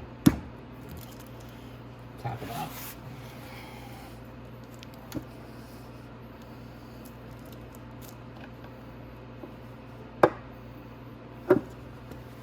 I don't know what happened to my guide on the bottom there, but it wasn't lining up right.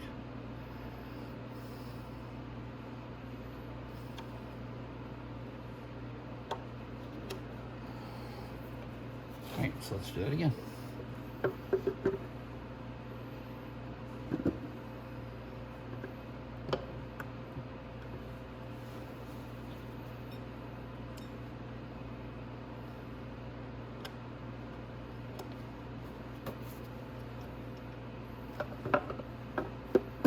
Go. And it has to go nice and tight like that. You get your two bolts right here and here.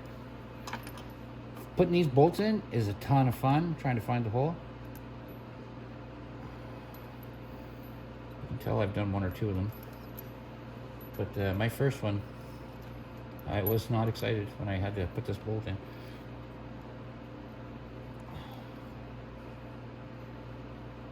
And I just do one finger tight, and then it makes it a lot easier to just reach in.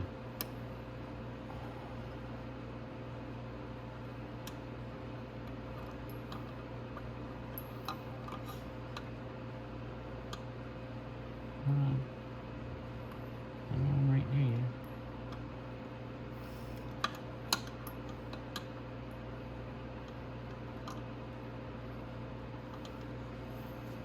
The idea is to reach in straight and off and get it.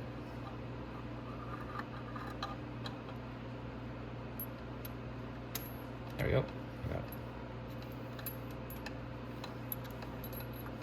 Like I said, don't get frustrated. I fought with it for a few minutes before. Not because I fought with it because it was hard. It was just hard to find the hole. There we go. So now, with that, you don't have to over torque these to break them. There's a rubber seal behind this bolt on purpose Just snug them up, but that's it. And we're done. Okay, so now next what we're gonna do is we're gonna be putting the foot peg back on. Foot peg goes right here, so let's get it first. I'm gonna do everything on one side. You guys can do the other side. It's gonna be the exact same thing.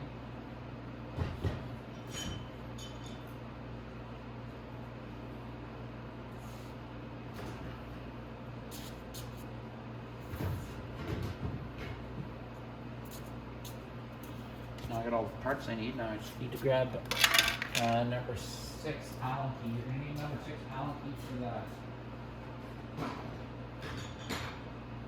Put the peg assembly on.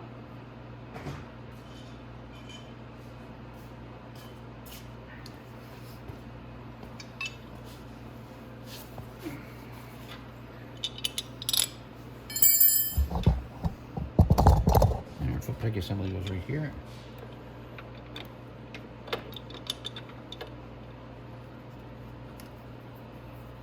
Make sure this wire doesn't get bound or knocked in. That's your coil wire. You're going to want to make sure that doesn't get damaged.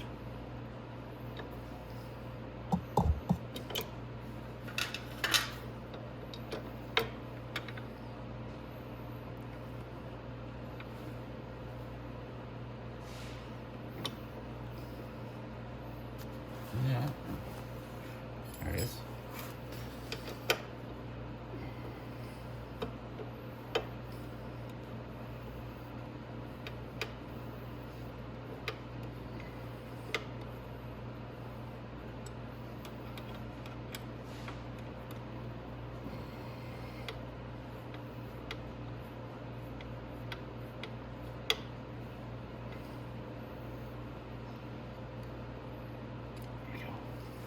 Now those, I don't want you to just tighten like that. I want you to put some good arm strength into them. Not enough to break anything, but you gotta remember it's gonna be holding somebody. There we go. Perfect. Okay, so that's all good. All that's on the way I want it.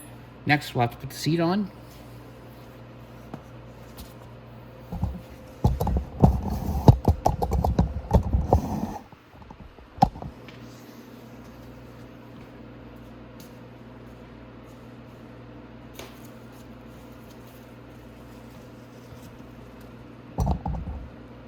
Now the way the seat goes on is it hooks down from the back, so it's got 2 hooks here and here. So when it moves forward and down, it hooks in.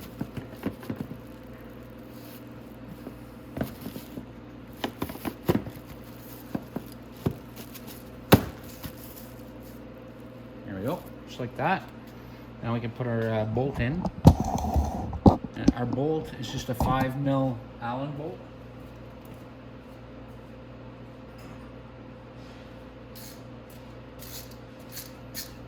It goes right down underneath here.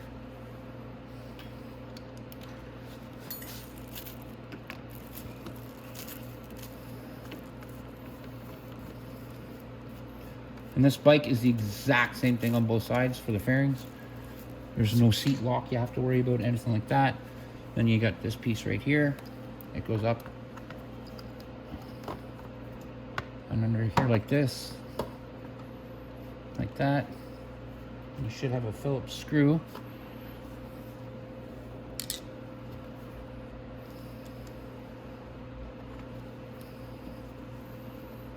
Just like that.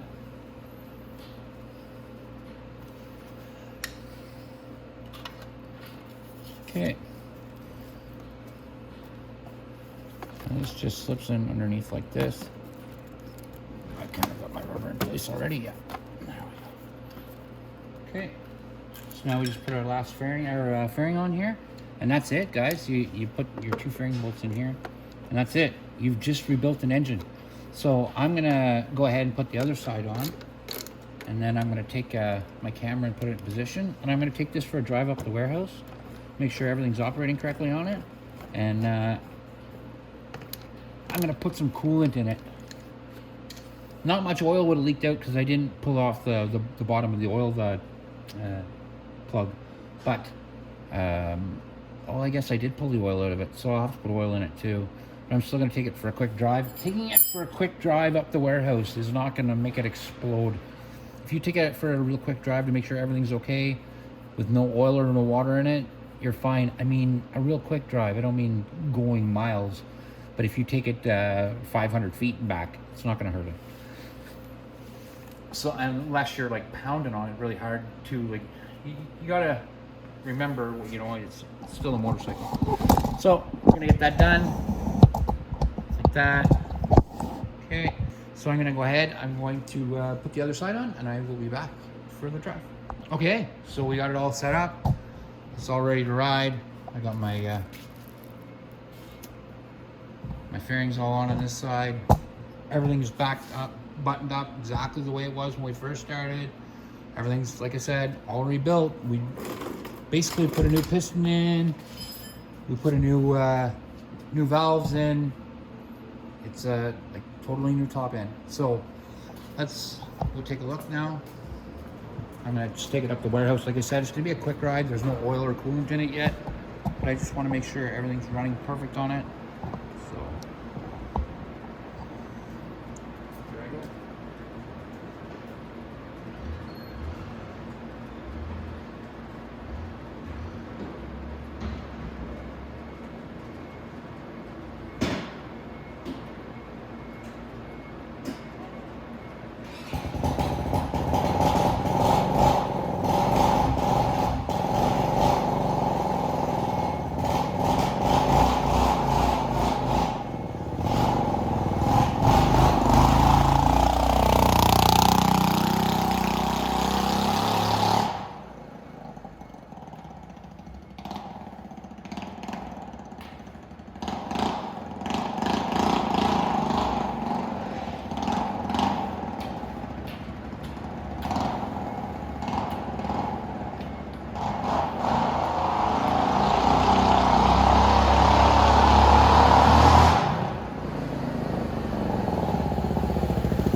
On CN250 engine. Hope you enjoyed the video, and hope you come back for a new one.